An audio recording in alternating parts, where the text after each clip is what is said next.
కనీసం నీ భార్య కోరిన గిఫ్ట్ కూడా ఇవ్వలేవా? ఛీ!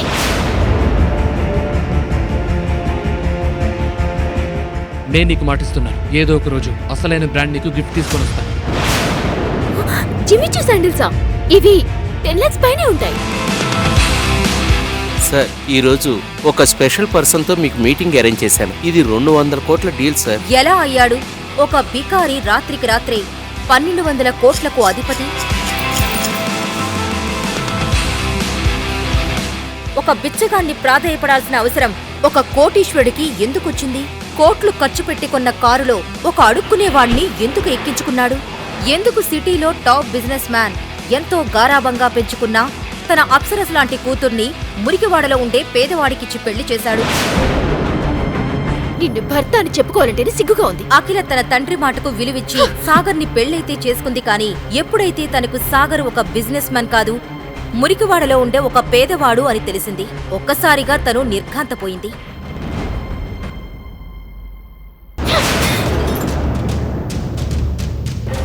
ఈ విరిగిపోయిన గాజు ముక్కంత వాల్యూ లేని ఈ బికారిగాడు ఒక పెద్ద బిజినెస్ మ్యాన్ అని అబద్ధం చెప్పి నా పెళ్లి చేశాం. ఎందుకు డాడ్? దానికి బదులు ఒక ఫారెన్ బ్రీడ్ కుక్కను కొనిచ్చినా సరిపోయేది. అట్లీస్ట్ సొసైటీలో ఒక స్టేటస్ అనే ఉండేది.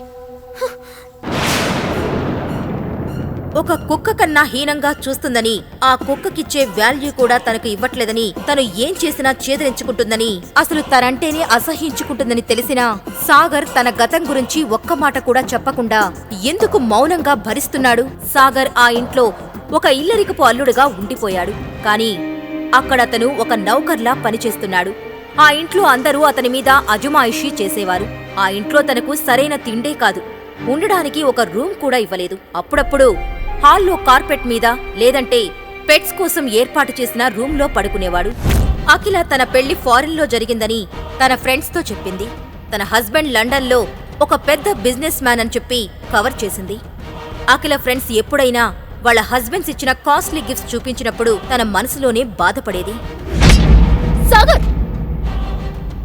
నీ దగ్గర ఇంకా 2 days మాత్రమే టైం ఉంది. ఏవైనా సరే వాలంటైన్స్ డేకి నాకు ఒక కాస్ట్లీ గిఫ్ట్ కావాలి. దాని కాస్ట్ మినిమం 1 lakh అయినా ఉండాలి. తీసుకురాలేకపోయావనుకో ఏదైనా రన్నింగ్ ట్రైన్ కి ఎదురుగా వెళ్ళి చావు. నాకు పట్టిన దరిద్రమైన వదిలిపోతుంది. అఖిల, ఇంత డబ్బు ఎప్పుడు నేను కల్లో కూడా చూడలేదు. నీకోసం ఇంత కాస్ట్లీ గిఫ్ట్ ఎలా తీసుకొని రాగలను అఖిల? అది నువ్వు నన్ను పెళ్లి చేసుకోక ముందు ఆలోచించాల్సింది. అఖిల మాటలకు సాగర్ మనసు చివుక్కుమంది. ఏమీ మాట్లాడలేక అక్కడి నుండి వెళ్లిపోయాడు.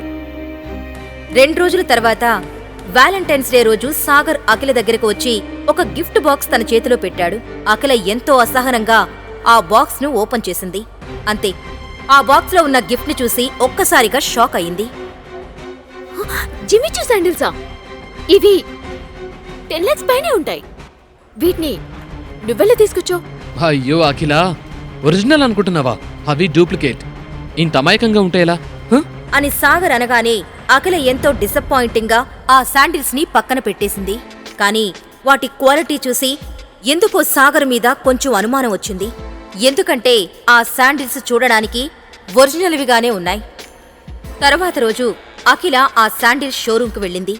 వెళ్లగానే అక్కడున్న సేల్స్ గర్ల్ అఖిలను చూసి, మేడం, మీరు అగ్నిహోత్రి సార్ ఫ్రెండా? మిస్టర్ అగ్నిహోత్రి? అతను అగ్నిహోత్రి కంపెనీస్ కి వారసుడు కదా. ఇప్పటి వరకు అతన్ని ఎవరు చూడలేదు. పెద్ద పెద్ద వాళ్ళు కూడా అతని అపాయింట్మెంట్ కోసం వెయిట్ చేస్తూ ఉంటారు. అతను ఎలా ఉంటాడో కూడా నాకు తెలీదు. కానీ నువ్వెందుకలా అడిగావు? మేడం, మీ చేతిలో ఉంది కదా ఆ బాక్స్, జిమ్మీ షూ శాండిల్స్. అవి చాలా స్పెషల్ ఎడిషన్ శాండిల్స్. ఇలాంటి కట్టింగ్, డిజైన్, ఆ లోగో ఇవన్నీ డూప్లికేట్ చేయడం ఇంపాసిబుల్. ఇండియాలో ఇది ఒక్క పీస్ మాత్రమే ఉంది. అది నిన్న మిస్టర్ అగ్నిహోత్రి సార్ కొన్నారు. అంటే సాగరేనా ఆ మిస్టర్ అగ్నిహోత్రి? లేక సాగర్ ఏమైనా ఆ శాండిల్స్ దొంగతనం చేశాడా? ఈ ప్రశ్నలన్నీ అఖిల మైండ్లో తిరుగుతూ ఉన్నాయి. కానీ ఆమెకు ఇంకా అనుమానమే. సాగర్ మొత్తానికి ఏదో మ్యాజిక్ చేసి ఈ శాండిల్స్ తన కోసం తెచ్చి ఉంటాడు అని.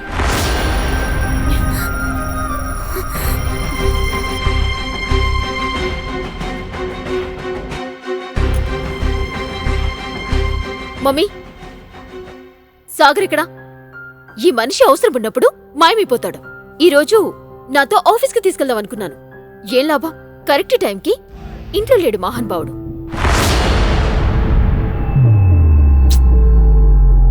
ఎందుకెళ్ళావు సాగర్? నేను ఈ రోజు నీకు చివరి అవకాశం ఇస్తున్నా. నువ్వు నాతో ఆఫీస్కి వచ్చి ఏదో ఒక పని చెయ్యి. ఇక్కడ ఇంట్లో కూర్చొని పని దొంగవైపోయావు. ఇక త్వరగా పద, నీ మూలంగా నాకు లేట్ అవుతుంది. 2 minutes అఖిల, ఇప్పుడే వచ్చేస్తాను. పెళ్ళైన 2 సంవత్సరాల్లో అఖిల నన్ను మొదటిసారి తనతో రమ్మంది. తనకు నా మీద ఎంత కోపం ఉన్నా లోపల మాత్రం ప్రేమే. ఈ ఛాన్స్ మిస్ చేసుకోవద్దు. అట్లీస్ట్ తను ఇంప్రెస్ అయ్యేలా వెళ్ళాలి.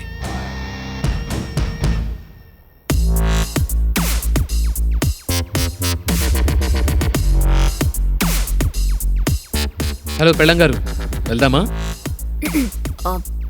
నా రూమ్ లో ఫైల్స్ ఉన్నాయి, అవి తీసుకున్నా.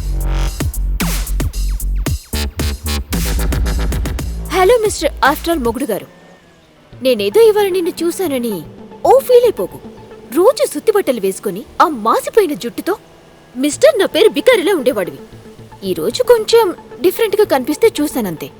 నువ్వేదో పెద్ద ఆశలు పెట్టుకోకు. ఇవన్నీ తీసుకొని లోపలికి పద.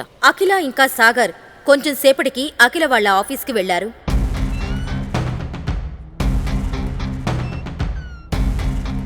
హే princess, how are you? Hey hi రానా.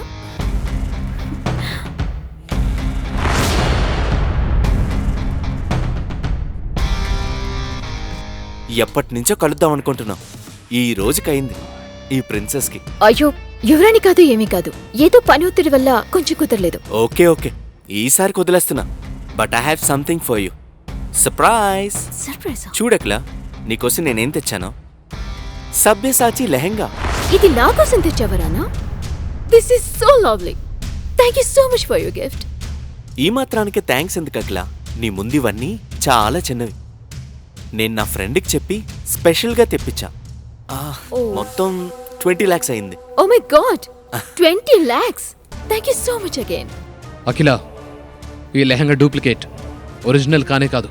హే, ఏం మాట్లాడుతున్నావు నువ్వు? నేను చూస్తుంటేనే తెలుస్తుంది నీకొక బ్రాండెడ్ షర్ట్ కొనుక్కునే స్తోమత కూడా లేదని. ఎప్పుడైనా సభ్యసాచి పేరు విన్నావా? ఈ లెహంగా డూప్లికేట్ అంటావా? You dirty bugger. రానా ఏదో చెప్పబోయేలోపు సాగర్ అతన్ని ఆపి ఇలా అన్నాడు. ఒరిజినల్లో సిల్క్ వాడతారు. దాని డిజైన్ డిఫరెంట్గా ఉంటుంది. ఇది వేరేలా ఉంది. దీని ఫ్యాబ్రిక్ కూడా చాలా చీప్గా ఉంది. ఈ డ్రెస్ లోగోలో ఫస్ట్ లెటర్ ఎస్ క్యాపిటల్ ఉంది, కానీ ఒరిజినల్లో స్మాల్ లెటర్ ఉంటుంది. ఇలాంటివి బయట మార్కెట్లో 5-6 వేలకి దొరుకుతాయి, తెలుసా నీకు? అప్పుడు సరిగ్గా దాన్ని చూసిన అఖిలకి అది నకిలీ అని తెలిసిపోయింది. అది చూసి రానా సైలెంట్ అయిపోయాడు. దాన్ని కవర్ చేయడానికి ఇలా అన్నాడు. నా ఫ్రెండ్ ఏదో తేడా చేశాడు. నేను నీకోసం ఒరిజినల్ సవ్యసాచి లెహంగానే ఆర్డర్ ఇచ్చాను. అయినా నేను నీకెందుకు నకిలీ ఇస్తాను? సరే, నేను వెళ్తాను. నాకు కొంచెం పని ఉంది.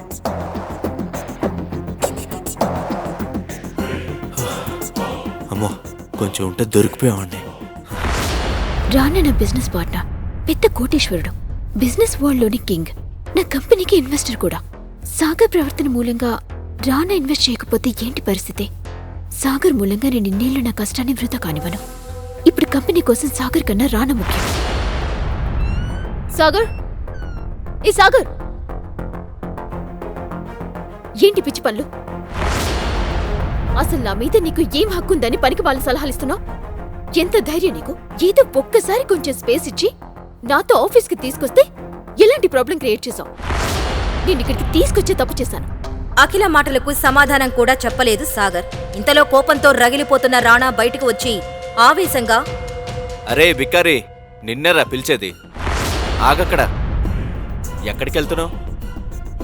వినిపించట్లేదా? ఎప్పటి నుంచి పిలుస్తున్నానరా నేను? చెవుడా నీకు? నా ముందే నేను ఇచ్చిన గిఫ్ట్ గురించి అలా మాట్లాడతావా? నీ మొహానికి డూప్లికేట్ గిఫ్ట్ కొనిచ్చే సీన్ కూడా లేదు. ఇంకో విషయం, నీ లెవెల్ ఏంటో నువ్వు తెలుసుకుంటా మంచిది. పని పాటలేని బెకారిగాడివి నువ్వు నాతో గొడవ పడతావా? సాగర్కి అందరి ముందు గొడవపడి దిగజారడం ఇష్టం లేదు. కానీ ఎవరైనా తన మౌనాన్ని అసమర్థతగా తీసుకుంటే మాత్రం సమాధానం చెప్పి తీరాలి కదా. అందుకే అప్పటి వరకు ఆపుకున్న కోపాన్ని మొత్తం ఒకేసారి బయటకు తీశాడు. రాణా ముఖం మీద వేలుని యాటిట్యూడ్తో పాయింట్అవుట్ చేసి చూపిస్తూ, మొదటిది, నీ ముందు నిలబడి చూసావా? తను నా భార్య. తనకు నువ్వెంత దూరంగా ఉంటే నీకంత మంచిది. రెండోది, నీలాంటి వాడి దగ్గర నుంచి ఇలాంటి గిఫ్ట్ తీసుకోవాల్సిన అవసరం అస్సలు లేదు నా భార్యకి. తనకి నేను తీసుకొచ్చిస్తాను. కాబట్టి ఇలాంటి వేషాలు వేయటం ఆపిక. మూడోది, ఒరిజినల్ ఇచ్చే స్తోమత లేనప్పుడు నోరు మూసుకొని ఉండాలి. అర్థమైందా రాజా? ఆఫీస్ నుండి బయటకు వచ్చిన సాగర్కు మనసు ఎంతో తేలికగా అనిపించింది. ఇంతలో ఉన్నట్టుండి సాగర్ మొబైల్ రింగ్ అయింది. సాగర్ ఫోన్ లిఫ్ట్ చేశాడు. నీ కాల్ కోసమే వెయిట్ చేస్తున్నాను. సార్, ఈరోజు ఒక స్పెషల్ పర్సన్తో మీకు మీటింగ్ అరేంజ్ చేశాను. అడ్రస్ మీకు వాట్సాప్ చేశాను సార్. మీరు ఒకసారి కలిస్తే బాగుంటుంది అనుకుంటున్నాను. ఇది 200 కోట్ల డీల్ సార్. మీరు ఆ డీల్ని ఫైనల్ చేసేదాకా మనం ఆ ప్రాజెక్ట్ని తీసుకోలేము సార్. నాకెవరిని కలవడానికి ఎటువంటి ఇబ్బంది లేదు. కానీ మీరు నా 2 కండిషన్స్ ఓకే చెప్తేనే. 1, నాకిప్పటికిప్పుడు సభ్యసాచి లెహంగా కావాలి. దాని కాస్ట్ మినిమం 1 కోటైనా ఉండాలి. 2ది మీకిప్పుడు వాట్సాప్ చేస్తున్నాను. అది కూడా అంతే ముఖ్యమైంది. మర్చిపోకండి, ఈ 2 పనులు వెంటనే జరిగిపోవాలి. గోల్డెన్ పర్ల్ సొసైటీ సిటీలోనే కాదు, ఆ స్టేట్లోని లగ్జోరియస్ సొసైటీస్లో ఒకటి. కానీ సాగర్ ఎవరిని కలవడానికి వెళ్తున్నాడు? దాని గురించి తన దగ్గర ఎటువంటి ఇన్ఫర్మేషన్ లేదు. సాగర్ ఒక లోకల్ ఆటో ఎక్కి వాట్సాప్లో ఉన్న అడ్రస్కి వెళ్ళాడు. ఆ సొసైటీలో సిటీలోనే కాకుండా చుట్టుపక్కల సిటీస్లో ఉన్న ధనవంతులు ఉంటున్నారు. పెద్ద పెద్ద కోటీశ్వరులు అక్కడికి వచ్చి వెళ్తుంటారు. ఆ సొసైటీ లోపలికి ఎంటర్ అవ్వబోతుండగా తన సాదాసీదా బట్టలు, పాత చెప్పులు చూసి సెక్యూరిటీ సాగర్ని గేటు బయట ఆపేశాడు. ఏ ఆగు, ఎక్కడ దూసుకెళ్తున్నా? నేను లోపలికి వెళ్ళాలి, నాకు మీటింగ్ ఉంది. అబద్ధం చెప్పినా అతికినట్టుండాలి. నీ అవతారం చూసుకోముందు. నిన్ను చూస్తుంటే బ్యాంకు కన్నం పెట్టి దొంగలాగున్నా. ముందు వెళ్ళి ఎక్కడి నుంచే. ఇంతలో ఒక కాస్ట్లీ కార్ వచ్చి అక్కడ ఆగింది. సడన్ బ్రేక్ వేయడం మూలంగా అది సరిగ్గా సాగర్ ముందుకి వచ్చి ఆగింది. ఆ కార్ మరెవరిదో కాదు, ఆ golden pearl society owner mister వైభవ్ది. రియల్ ఎస్టేట్ రంగంలో రారాజు అంటారు వైభవ్ని. ఆ స్టేట్లోని పెద్ద పెద్ద బిల్డింగ్స్ అండ్ సొసైటీస్ కి అధినేత. కారులో నుండే అక్కడ జరిగిందంతా చూశాడు వైభవ్. వెంటనే కారు దిగి సెక్యూరిటీ గార్డ్ ని అరవడం మొదలుపెట్టాడు. ఏం జరుగుతుంది ఇక్కడ? అది కూడా నా సొసైటీ గేట్ ముందు. ఇలా అయితే మన సొసైటీ రెప్యుటేషన్ ఏమవుతుంది? చూడండి సార్, ఈ బేకారిగాడు లోపలికి వెళ్ళాలని చూస్తున్నాడు. నేను ఎంత ఆపినా ఆగట్లేదు. సాగర్ సార్, నన్ను క్షమించండి. మిమ్మల్ని అసలు చూడనే లేదు. మీరు వస్తున్నారని తెలిస్తే నేనే వచ్చి రిసీవ్ చేసుకునేవాడిని. అరే వేస్ట్ ఫెలో, అసలు తనెవరో తెలుసా నీకు? నీ వల్ల నాకు పరువంతా పోయింది. నిన్నిప్పుడే పనుల నుండి తీసేస్తున్నాను. ఇందులో ఆయన తప్పేం లేదు. ఈ పరిస్థితుల్లో ఎవరైనా నన్ను బికారి అని అనుకుంటారు. కానీ మీరేంటి సార్ ఇలా ఉన్నారు? మిమ్మల్ని చూసి 4 ఏళ్లైంది. అప్పుడేమో వేరేలా ఉండేవారు, ఇప్పుడేమో ఇలా. మిస్టర్ వైభవ్, జరిగిందంతా నేను ఇప్పుడు మీకు చెప్పే పరిస్థితుల్లో లేను. కానీ త్వరలోనే సర్దుకుంటాయి. ప్రస్తుతానికి లోపల నాకు మీటింగ్ ఉంది, మళ్ళీ కలుస్తాను. అలా చెప్పి సాగర్ లోపలికి వెళ్ళాడు. ఓనర్ని అలా ఒక బికారి ముందు వంగి వంగి మాట్లాడడం చూసి సెక్యూరిటీ గార్డ్ కంగారు పడ్డాడు. కోట్లకు పడగలెత్తిన ఈ రారాజు ఈ పేదవాడిని సర్ అని ఎందుకంటున్నాడు? ఒకవేళ సాగర్ అతనికన్నా కోటీశ్వరుడా? ఒకవేళ అయితే ఇలా పేదవాడిగా ఎందుకున్నాడు? గార్డ్ అలా ఆలోచిస్తుండగా సాగర్ మీటింగ్ కోసం సొసైటీలోని క్లబ్ హౌస్కి వెళ్ళాడు. అక్కడికి వెళ్లగానే తన దృష్టి సూటూబూటూ వేసుకున్న ఒక పెద్ద మనిషి మీదకు వెళ్ళాయి. సాగర్ వెంటనే అక్కడే ఉన్న ప్లాంట్ వెనక్కి వెళ్లి ఎవరికో ఫోన్ చేశాడు. నువ్వు నాకు ముందే ఎందుకు చెప్పలేదు ఇతనితో మీటింగ్ అరేంజ్ చేస్తున్నానని? ఇతనితో వర్క్ చేయలేను. అదెంత పెద్ద డీల్ అయినా సరే నేను చేయలేను. అసలెవరా పెద్ద మనిషి? సాగర్ అతన్ని చూసి ఎందుకు దాక్కున్నాడు? సాగర్ నిజంగా పేదవాడా? ఒకవేళ అయితే అంత పెద్ద డీల్ చేయడానికి ఎందుకు వచ్చాడు? సాగర్ ఒకవేళ కోటీశ్వరుడైతే మరి పనివాడిలా అత్తారింట్లో ఎందుకుంటున్నాడు? సాగర్ గురించిన నిజం అఖిలకి తెలిస్తే ఏం జరగనుంది? అసలు సాగర్ పెళ్లి అఖిలతో ఎందుకు జరిగింది? సాగర్ను కలవడానికి వెళ్తున్నానని తన తండ్రితో చెప్పి బయలుదేరిన వైభవ్ 10 నిమిషాల్లోనే పక్కనే ఉన్న షాప్లో అతని కోసం వెయిట్ చేస్తున్నాడు. మరో 5 నిమిషాల్లోనే అక్కడికి చేరుకున్న సాగర్ నేరుగా వెళ్లి వైభవ్ ఎదురుగా ఉన్న చైర్లో కూర్చుని విషయమేంటో చెప్పు అని డైరెక్ట్గా అడిగాడు. చెప్తాలే కానీ ముందు నువ్వెలా ఉన్నావో అది చెప్పు అని అడిగాడు వైభవ్. పరామర్శలు అవసరం లేదు, పాయింట్కి రండి సీరియస్గా అన్నాడు సాగర్. చూస్తుంటే నీ కోపం ఇంకా పోయినట్టు లేదు. ఓకే, నీ టైం వేస్ట్ చేయను. మాకు నీ నుండి ఒక హెల్ప్ కావాలి. సాగర్నే సూటిగా చూస్తూ స్ట్రైట్ గా అడిగాడు వైభవ్. ఆ మాట వినగానే సాగర్ విరక్తిగా నవ్వి, ది గ్రేట్ అగ్నిహోత్రి ఫ్యామిలీకి నాలాంటి ఒక సామాన్యుడి హెల్ప్ కావాలా? వింతగా ఉందే అని వెటకారంగా అన్నాడు. రే సాగర్, నీ కోపం పక్కన పెట్టి నేను చెప్పేది ఒక్కసారి పూర్తిగా విను. 6 నెలల క్రితం వరకు మన కంపెనీ పరిస్థితి బాగానే ఉంది. కానీ ఒక్కసారిగా మనం ఇన్వెస్ట్ చేసిన షేర్స్ అన్నిటిలో భారీగా లాస్ అయ్యాం. 100 కోట్లలో నష్టం వచ్చింది. ఈ విషయం మన కంపెనీలో ఇన్వెస్ట్ చేసిన వాళ్ళకి తెలిసి వెంటనే తమ డబ్బును తిరిగి ఇవ్వమని ఒత్తిడి చేస్తున్నారు. ఇదంతా తట్టుకోలేక తాతయ్య హెల్త్ దెబ్బతింది. ఆయన 24 గంటలు అదే ఆలోచిస్తూ భయంతో టెన్షన్ పడుతున్నారు. ఆయన చేతుల్లో ఎదిగిన కంపెనీ ఇప్పుడు కళ్ళ ముందే కూలిపోతే ఆయన తట్టుకోలేరు. అందుకే ఇప్పుడు నువ్వు మన కంపెనీలో ఇన్వెస్ట్ చేస్తే పరిస్థితులన్నీ చక్కబడతాయి. ఏమంటావ్ అని ఆశగా సాగర్ కళ్ళలోకి చూస్తూ అడిగాడు వైభవ్. అతను చెప్పింది విన్న సాగర్కి వాళ్ళు తనను పిలిచింది తనపై ప్రేమతో కాదని తన దగ్గరున్న డబ్బు కోసమని పూర్తిగా అర్థమైంది. అందుకే మానవ సంబంధాలన్నీ కేవలం ఆర్థిక సంబంధాలే అని కార్ల్ మార్క్స్ ఎప్పుడూ చెప్పాడు అని నిరాశగా తనలో తానే అనుకొని వైభవ్ వైపు చూసి ఎంత డబ్బు కావాలి? తన ముందున్న కాఫీని సిప్ చేస్తూ అడిగాడు సాగర్. 800 కోట్లు సింపుల్ గా చెప్పాడు వైభవ్. ఆ మాట వినగానే సాగర్కి ఒక్కసారిగా పొలమారడంతో కాఫీని తుంపర్లుగా బయటకు ఉమ్మేశాడు. తర్వాత వెంటనే సర్దుకొని అటూ ఇటూ చూసి ఎదురుగా ఉన్న టిష్యూ తీసుకొని తుడుచుకుంటూ ఏంటి బాబాయ్ జోక్ చేస్తున్నావా? అంత డబ్బు నా దగ్గర ఎక్కడుంది అని అడిగాడు. సాగర్, నీకు తాతయ్యపై ఎంత కోపం ఉన్నా ఇలా డబ్బు లేదని చెప్పి తప్పించుకోకు. నువ్వు వసుదా గ్రూప్ లో ఇన్వెస్ట్ చేసిన షేర్స్ పెరిగి నీకు మనీ వచ్చిందని మాకు తెలుసు. ఇప్పుడు నువ్వు హైదరాబాద్ లోనే ది రిచెస్ట్ పర్సన్. నీకు 800 కోట్లు పెద్ద లెక్క కాదు అని అన్నాడు వైభవ్. ఆ మాటకు సాగర్ ఆశ్చర్యపోతూ 800 కోట్లు లెక్క కాదా? అంటే నా అకౌంట్లో ఇంత పెద్ద అమౌంట్ ఉందా? ముందు అర్జెంటుగా బ్యాంకుకు వెళ్లి డీటెయిల్స్ తెలుసుకోవాలి అని తనలో తానే అనుకున్నాడు సాగర్. ఏంటి సాగర్ ఆలోచిస్తున్నావు? ఇది మన ఫ్యామిలీ కంపెనీ అని మర్చిపోకు. దాన్ని నిలబెట్టుకోవాల్సిన బాధ్యత నీకు కూడా ఉంది. ఎమోషనల్ గా సాగర్ ను కన్విన్స్ చేయడానికి చూశాడు వైభవ్. అది విన్న సాగర్ ఈసారి అతని ముఖం మీదే నవ్వుతూ మన కంపెనీయా?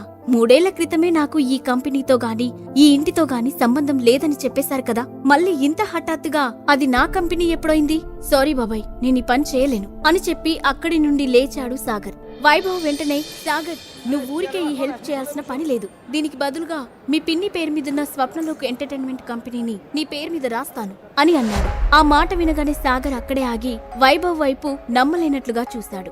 దానికి కారణం స్వప్నలోక్ గ్రూప్ ఇప్పుడు ఎంటర్టైన్మెంట్ ఇండస్ట్రీలో నంబర్ 1 కంపెనీ. పెద్ద పెద్ద స్టార్స్ అందరూ ఆ కంపెనీకి సైన్ చేసి ప్రమోట్ చేసుకుంటూ ఉంటారు. అలాంటి కంపెనీ ఇస్తాననడంతో సాగర్ కొంచెం ఆశ్చర్యపోయి దీనికి పిన్ని ఒప్పుకుంటుందా అని అడిగాడు. అవన్నీ నేను చూసుకుంటాను, నీకు డీల్ ఓకేనా అని అడిగాడు వైభవ్. సాగర్ ఒక క్షణం ఆలోచించి ఇట్స్ ఏ గుడ్ డీల్ బాబాయ్, నో చెప్పడానికి మనసు రావడం లేదు. కానీ నాకు దీనితో పాటు ఇంకా కొన్ని కండిషన్స్ ఉన్నాయి అని అన్నాడు. ఏం కండిషన్స్? ముఖం చిట్లిస్తూ అడిగాడు వైభవ్. నంబర్ 1, నాకు ఒరిజినల్ విక్టోరియా డైమండ్ నెక్లెస్ కావాలి, అది కూడా ఇంకో 6 గంటల్లో అని అన్నాడు. ఏంటి విక్టోరియా డైమండ్ నెక్లెసా? అది రేర్ పీస్ కదా, ప్రపంచం మొత్తంలో ఆ పీస్లు 5 ఉన్నాయని విన్నాను. పైగా దాని వాల్యూ దాదాపు 50 కోట్లుంటుంది. అలాంటిది 6 గంటల్లో ఎలా తీసుకొస్తాను అని అన్నాడు వైభవ్. అదంతా నాకు తెలీదు బాబాయ్, నాకు ఆ నెక్లెస్ కావాలి అని క్లియర్ గా చెప్పాడు సాగర్.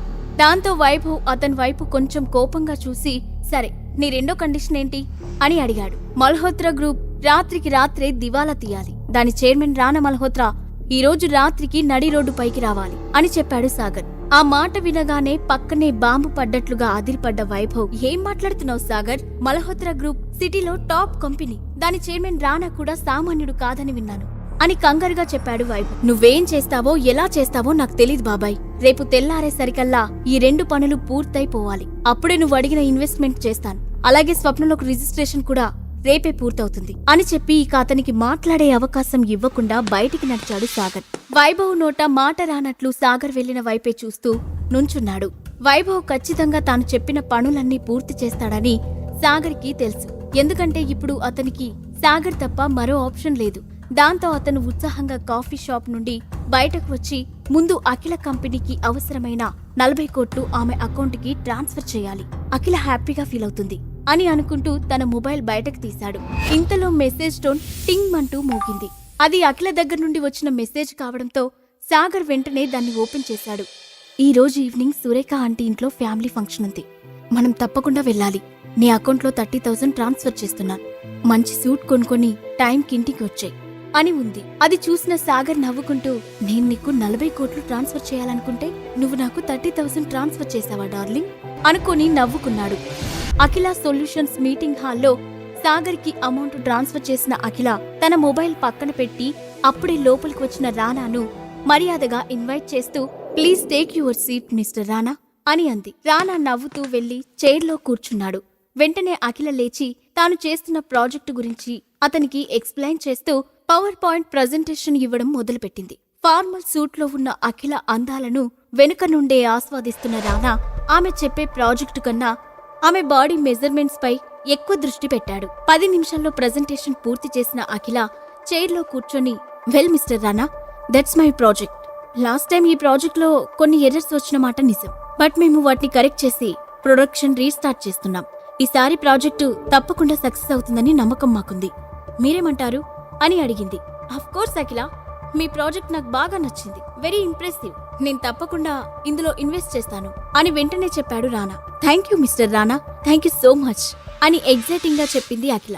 రానా ఇందులో మనీ ఇన్వెస్ట్ చేస్తే ఆ ఫండ్స్ తో ముందు ప్రాబ్లం నుండి బయటపడొచ్చు అని మనసులోనే లెక్కలు వేసుకుంది. అయితే మనిద్దరం ఇక నుండి కలిసి బిజినెస్ చేయబోతున్నాం కాబట్టి మనం ఈ మూమెంట్ ని సెలబ్రేట్ చేసుకోవాలి అఖిల. సో ఈ రోజు నేను ఇవ్వబోతున్న పార్టీకి నువ్వు తప్పకుండా రావాలి నవ్వుతూ అడిగాడు రానా. అది వినగానే అఖిల ముఖం సీరియస్ గా మారిపోయింది. అతని ఉద్దేశం ఆమెకు పూర్తిగా అర్థమవుతూనే ఉంది. అయినా కోపాన్ని కంట్రోల్ చేసుకుని, సారీ రానా, ఈ రోజు నాకు ఫ్యామిలీ ఫంక్షన్ ఉంది, రావడం కుదరదు అని నిర్మోహమాటంగా చెప్పింది. ఆ మాటకు రానా ముఖం ఒక్కసారిగా కోపంగా మారిపోయింది. అయినా వెంటనే నవ్వుతూ, ఇట్స్ ఓకే అఖిల, ఇవాళ కాకపోతే రేపు పార్టీ చేసుకుందాం, ఆ తర్వాతే డీల్ ఫైనల్ చేసి అగ్రిమెంట్ పై సైన్ చేద్దాం, no problem, take your own time అని ఆమె కళ్ళలోకి చూస్తూ చెప్పాడు. అతను ఇండైరెక్ట్ గా పార్టీకి వస్తేనే డీల్ ఫైనల్ చేస్తానని చెప్తున్నాడని అర్థం చేసుకుంది అఖిల. దాంతో ఆమె కోపంగా పిడికిలి బిగించడం తప్ప ఏం చేయలేకపోయింది. ఇప్పుడు పార్టీకి ఒప్పుకోకపోతే చేతిదాకా వచ్చిన అవకాశం చేజారిపోతుంది. ఒప్పుకుంటే వీడు వేసే కోతి వేషాలు భరించాలి, ఇప్పుడేం చేయాలి అని ఆలోచిస్తూ ఉంది అఖిల. ఇంతలో ఆమె ఫోన్లో మెసేజ్ టోన్ రావడంతో స్క్రీన్ వైపు చూసింది. బ్యాంక్ నుండి వచ్చిన ఏదో నోటిఫికేషన్ డిస్ప్లే అవడంతో వెంటనే దాన్ని ఓపెన్ చేసింది అఖిల. అందులో ఆమె అకౌంట్లో 40 కోట్లు క్రెడిట్ అయినట్లు ఉండటంతో ఆమె ఒక్కసారిగా షాక్ అయింది. అంతలోనే పెదాలపై సంతోషంతో చిరునవ్వు కూడా వచ్చింది. కానీ ఆ అమౌంట్ ఎవరు ట్రాన్స్ఫర్ చేశారు అనే అనుమానం కూడా రావడంతో వెంటనే కళ్ళెత్తి రానా వైపు చూసింది. రానా ముఖంలో ఆమె ఎందుకు నవ్వుతుందో అర్థం కాని అయోమయం కనిపించింది. ఇంతలో ఆమె ఫోన్పై మరో మెసేజ్ ప్రత్యక్షమైంది. ఈసారి అది సాగర్ నుండి వచ్చిన మెసేజ్. అఖిల, నీ అకౌంట్లోకి 40 crores ట్రాన్స్ఫర్ అయ్యాయి. ఎక్కడివి ఏంటి అని ప్రశ్నలు అడగద్దు, టైం వచ్చినప్పుడు నేనే చెప్తాను, ముందు వాటితో నీ ప్రాబ్లం సాల్వ్ చేసుకో అనే టెక్స్ట్ తో పాటు ఒక స్మైలీ ఎమోజీ కూడా. అది చూడగానే అఖిలకు ఆశ్చర్యం వేసింది. సాగర్కి ఇంత డబ్బు ఎక్కడి నుండి వచ్చిందో అర్థం కాలేదు. కానీ అతను తప్పు చేయడనే నమ్మకం ఆమెకు దృఢంగా ఉండటంతో అది పెద్ద సమస్యలా అనిపించలేదు. వెంటనే రానా వైపు చూసి, ఓకే మిస్టర్ రానా, నేను మీ పార్టీకి రావడం లేదు, మీరు నా ప్రాజెక్ట్లో ఇన్వెస్ట్ చేయాల్సిన అవసరం లేదు, ఇక మీరు బయలుదేరండి అని చెప్పి ఆమె కూడా అక్కడి నుండి లేచి బయటకు నడిచింది. అఖిలకు డబ్బు ఎంత అవసరమో రానాకు బాగా తెలుసు. అలాంటిది ఆమె సింపుల్ గా నో చెప్పేసి వెళ్లిపోతుండటంతో ఆమె యాటిట్యూడ్ కి షాక్ అయ్యాడు.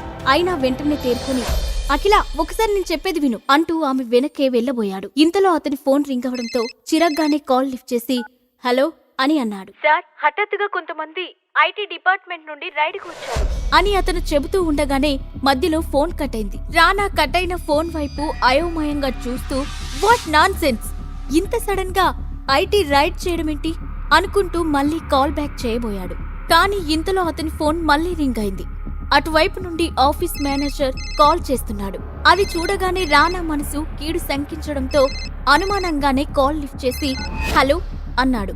సార్, మీరెక్కడున్నారు? ఆఫీస్ పై ఐటీ రైడ్ జరుగుతుంది, వాళ్ళు ఆఫీస్ మొత్తం తలకిందులు చేస్తున్నారు. మన ఇల్లీగల్ ప్రాజెక్ట్ కి సంబంధించిన ఫైల్స్, హార్డ్ డిస్కులన్నీ ఇక్కడే ఉన్నాయి, త్వరగా రండి సార్ అని గుసగుసగా చెప్పి వెంటనే ఫోన్ పెట్టేశాడు మేనేజర్. రానాకు అసలేం జరుగుతుందో అర్థం కాకపోవడంతో హడావుడిగా బయటకు పరిగెత్తాడు. సాగర్ వల్ల ప్రాబ్లం సాల్వ్ అవడంతో సంతోషంగా ఇంట్లోకి అడుగు పెట్టిన అఖిల, సాగర్ సాగర్ అని ఉత్సాహంగా పిలిచింది. అతను ఇంట్లో ఎక్కడున్నాడు? ఉదయం నుండి ఇంటికి రాలేదు, ఇంట్లో ఎక్కడి పని అక్కడే ఉంది. ఏం రాజకార్యాలు వెలుగుబెడుతున్నాడో ఏంటో, బయట నుండి తిరిగొచ్చి నా తల పగిలిపోతుంది. త్వరగా వచ్చి ఒక కాఫీ ఇస్తాడేమోనని ఇందాకటి నుండి ఎదురు చూస్తున్నాను అని అప్పుడే హాల్లోకి వచ్చిన శైలజ నీరసంగా సోఫాలో కూలబడుతూ చెప్పింది. ఉదయం నుండి రాలేదా? అంటే నన్ను ఆఫీస్లో డ్రాప్ చేసిన తర్వాత ఎక్కడికైనా వెళ్ళాడా అనుకుంటూ, సరే మమ్మీ, నేను ఫ్రెష్ అయి వస్తాను అంటూ గదిలోకి వెళ్లి చేతిలోని హ్యాండ్ బ్యాగ్ బెడ్ పైకి విసిరేసి అలసటగా సోఫాలో కూర్చుంది అఖిల. ఇంతలో ఎదురుగా ఉన్న టీ పాయ్ పై రోజ్ ఫ్లవర్ బొకేతో పాటు ఏదో గిఫ్ట్ బాక్స్ కూడా కనిపించడంతో ఆమె నుదురు ఆశ్చర్యంతో ముడుచుకుంది. ఇదేంటి, నా రూమ్ లో ఎవరు పెట్టారు అనుకుంటూ బొకేను చేతిలోకి తీసుకుంది. దానిపై చిన్న నోట్, అందమైన మనసున్న అఖిలకి నేనిస్తున్న మొదటి గిఫ్ట్ అని రాసి ఉంది. ఆ పాజిటివ్ నోట్ ఆమె పెదాలపై చిరునవ్వు తెచ్చింది. వెంటనే ఫ్రమ్ అడ్రస్ కోసం వెతికింది, కానీ ఆ లైన్ తప్ప ఇంకేం కనిపించలేదు. దాంతో పక్కనే ఉన్న గిఫ్ట్ బాక్స్ ను చేతిలోకి తీసుకున్న అఖిల, ఒకవేళ ఇది కూడా సాగర్ పంపించి ఉంటాడా అనే ఆలోచనతోనే దానిపై ఉన్న గిఫ్ట్ పేపర్ తీసింది. అది జ్యువెలరీ బాక్స్ లా కనిపించడంతో అనుమానంగా బాక్స్ ను ఓపెన్ చేసింది. అందులో కనిపించిన ఐటెం ను చూసి ఆమె ఒక్కసారిగా కళ్ళు పెద్దవి చేసి ఆశ్చర్యంతో నోరు తెరిచింది. సాగర్ అంత డబ్బు ఎలా ఇచ్చాడో అఖిల కనిపెట్టగలదా? ఫ్యామిలీ ఫంక్షన్ లో ఏం జరగబోతుంది? తన పతనానికి కారణం ఎవరో రానా మల్హోత్రా తెలుసుకోగలడా? అఖిల తనకొచ్చిన గిఫ్ట్ బాక్స్ ను ఓపెన్ చేసి ఆశ్చర్యంతో నోరు తెరిచింది. అందులో విక్టోరియా డైమండ్ నెక్లెస్ ఆమె కళ్ళు చెదిరిపోయేలా మిరుమిట్లు గొలుపుతూ ఉండటంతో ఒక క్షణం పాటు ఆమెకు నోట మాట రాలేదు. కానీ అంతలోనే ఏదో అనుమానం వచ్చినట్లు, ఇది రానా మల్హోత్రా పంపించలేదు కదా అని అనుకుంటూ ఆ నెక్లెస్ ను చేతిలోకి తీసుకుని పరీక్షగా చూసింది. కానీ అది ఉదయం తను చూసిన ఫేక్ నెక్లెస్ లా అనిపించలేదు. దాంతో అంత కాస్ట్లీ నెక్లెస్ ఎవరు పంపించారో అర్థం కాక వెంటనే బాక్స్ క్లోజ్ చేసి అక్కడే పెట్టి మమ్మీ మమ్మీ అంటూ హాల్లోకి వచ్చింది. ఏంటి బేబీ ఆ అరుపులు? అసలే తలనొప్పిగా ఉంటే విసుకుంది శైలజ. నా రూంలోకి గిఫ్ట్ బాక్స్ ఎలా వచ్చింది? ఎవరు తెచ్చారు అని అడిగింది. ఇందాకే ఎవరో డెలివరీ బాయ్ ఇచ్చి వెళ్ళాడు, నేనే లోపల పెట్టాను. అయినా ఎందుకు అడుగుతున్నావు? అందులో ఏముంది అని అడిగింది శైలజ. ఇంత కాస్ట్లీ గిఫ్ట్ డెలివరీ బాయ్ తెచ్చాడా అని గొనుక్కుంటూ, ఏం లేదులే మమ్మీ, ఊరికే అడిగాను. అది సరే గాని నువ్వు త్వరగా రెడీ అవ్వు, ఈ రోజు సురేఖ ఆంటీ ఇంట్లో గెట్ టుగెదర్ పార్టీ ఉంది కదా, ఇప్పటికే చాలా సార్లు కాల్ చేశారు అని చెప్పింది. అవును కదా, మర్చిపోయాను, త్వరగా వెళ్లి రెడీ అవ్వాలి అంటూ హడావుడిగా లేచి లోపలికి వెళ్ళింది శైలజ. అప్పటిదాకా తలనొప్పి అని మూలుగుతూ కూర్చున్న శైలజ ఫంక్షన్ అనగానే పరిగెత్తుకు వెళ్లడం చూసి అఖిల చిన్నగా నవ్వుకొని తన రూంలోకి వెళ్ళింది. అక్కడ ఎదురుగా కనిపించిన నెక్లెస్ ను చూస్తుంటే ఆమెకు సంతోషంగా అనిపించింది. కానీ అది ఎవరు పంపించారో తెలియకపోవడంతో దానిని వేసుకోవాలా వద్దా అనే డెసిషన్ తీసుకోలేకపోయింది. అందుకే ఇంట్రెస్ట్ లేనట్లుగా దాన్ని అక్కడే పెట్టి ఫ్రెష్ అవడానికి వెళ్ళింది. కాసేపటికి ఫంక్షన్ కు రెడీ అయిన శైలజ, బేబీ టైం అవుతుంది, రెడీ అయ్యావా అంటూ అఖిల గదిలోకి వెళ్ళింది. అప్పటికే గోల్డ్ కలర్ నెట్ సారీ కట్టుకుని డ్రెస్సింగ్ టేబుల్ ముందు నుంచొని నుదుటిన మెరూన్ కలర్ బొట్టు పెట్టుకుంటుంది అఖిల. వావ్ బేబీ, ఈ సారీ నీకు సూపర్ గా సెట్ అయింది, రాజకుమారిలా మెరిసిపోతున్నావు అంటూ కూతుర్ని ముచ్చటగా చూసుకుంది శైలజ. థ్యాంక్ యూ మమ్మీ అని నవ్వుతూ చెప్పింది అఖిల. ఇంతలో శైలజ కళ్ళు అక్కడే ఉన్న నెక్లెస్ బాక్స్ పై పడ్డాయి. దాంతో ఆమె దాన్ని చేతిలోకి తీసుకుని, ఈ సారీ పైకి ఏం జ్యువెలరీ వేసుకుంటున్నావు అంటూ బాక్స్ ఓపెన్ చేసింది. అందులో ఉన్న నెక్లెస్ చూడగానే ఆమె కూడా షాక్ అవుతూ, ఈ నెక్లెస్ ఎప్పుడు తీసుకున్నావు బేబీ, చాలా బాగుంది అని అంది. ఆ ప్రశ్నకు ఏం సమాధానం చెప్పాలో తెలియక తడబడిన అఖిల, అది అబ్రాడ్ లో ఉంటున్న నా ఫ్రెండ్ గిఫ్ట్ గా పంపింది అంటూ నోటికొచ్చిన అబద్ధాన్ని అల్లేసింది.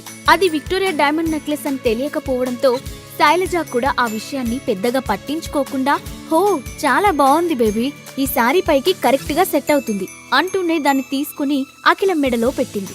మమ్మీ ఇదెందుకు, నేను వేరేది పెట్టుకుంటాను అంటూ తీయబోయింది అఖిల. అది ఎవరిచ్చారో తెలియకుండా దాన్ని పెట్టుకోవడం ఆమెకిష్టం లేదు. కానీ శైలజ ఆమెను ఆపుతూ, నో బేబీ, ఇది పర్ఫెక్ట్ కాంబినేషన్, ఉంచుకో అని బలవంతం చేయడంతో అఖిల ఏం చేయలేకపోయింది. ఇంతకీ మీ హీరో ఎక్కడా, పార్టీకి వెళ్లాలని చెప్పావా లేదా అని అడిగింది శైలజ. చెప్పాను మమ్మీ, మళ్ళీ కాల్ చేసి చూస్తాను అంటూ ఫోన్ తీసుకుని సాగర్ కి కాల్ చేసింది అఖిల.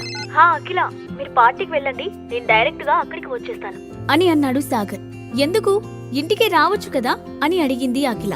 లేదఖిల, అనుకోకుండా ఓల్డ్ ఫ్రెండ్ కనిపిస్తే వాళ్ళ దగ్గర ఇరుక్కుపోయాను, కానీ నువ్వేం టెన్షన్ పడకు, పార్టీకి వెళ్లిన 10 నిమిషాల్లోనే నేను కూడా వచ్చేస్తాను అని అన్నాడు సాగర్. నువ్వు మళ్ళీ ఏదో ఒకటి చేసి మా మమ్మీతో తిట్లు తినకుండా కరెక్ట్ టైంకి వచ్చేసే, చిన్నగా వార్నింగ్ ఇస్తున్నట్లు చెప్పింది అఖిల. సాగర్ నవ్వి సరే అనడంతో, ఇంతకీ డ్రెస్ కొనుక్కోమని చెప్పాను కదా, కొనుక్కున్నావా అని అనుమానంగా అడిగింది. నువ్వు చెప్పాక కొనకుండా ఉంటానా, కొన్నాను, కానీ అందులో ఎలా ఉన్నానో పార్టీలో చూసినప్పుడు నువ్వే చెప్పాలి అని నవ్వుతూ అన్నాడు సాగర్. చాలు చాలు, త్వరగా వచ్చేయ్ అని వెంటనే ఫోన్ కట్ చేసింది అఖిల. ఏంటి, హీరో గారు రావడం లేదా వెటకారంగా అడిగింది శైలజ. డైరెక్ట్ గా పార్టీకే వస్తానన్నాడు మమ్మీ, మనం వెళ్దాం పదా అని చెప్పి ఆమెతో పాటు పార్టీకి వెళ్ళింది అఖిల.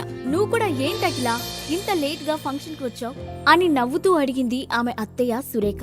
చాలే మమ్మీ, అది పార్టీకి రావడమే ఎక్కువ అని ఫీల్ అవుతుంది, నేను కాల్స్ మీద కాల్స్ చేసి చావగొట్టాను కాబట్టి వచ్చింది, లేదంటే ఏదో ఒక కారణం చెప్పి తప్పించుకునేది అని వెటకారంగా అంది పక్కనే ఉన్న ఆమె కూతురు శ్రీలేఖ.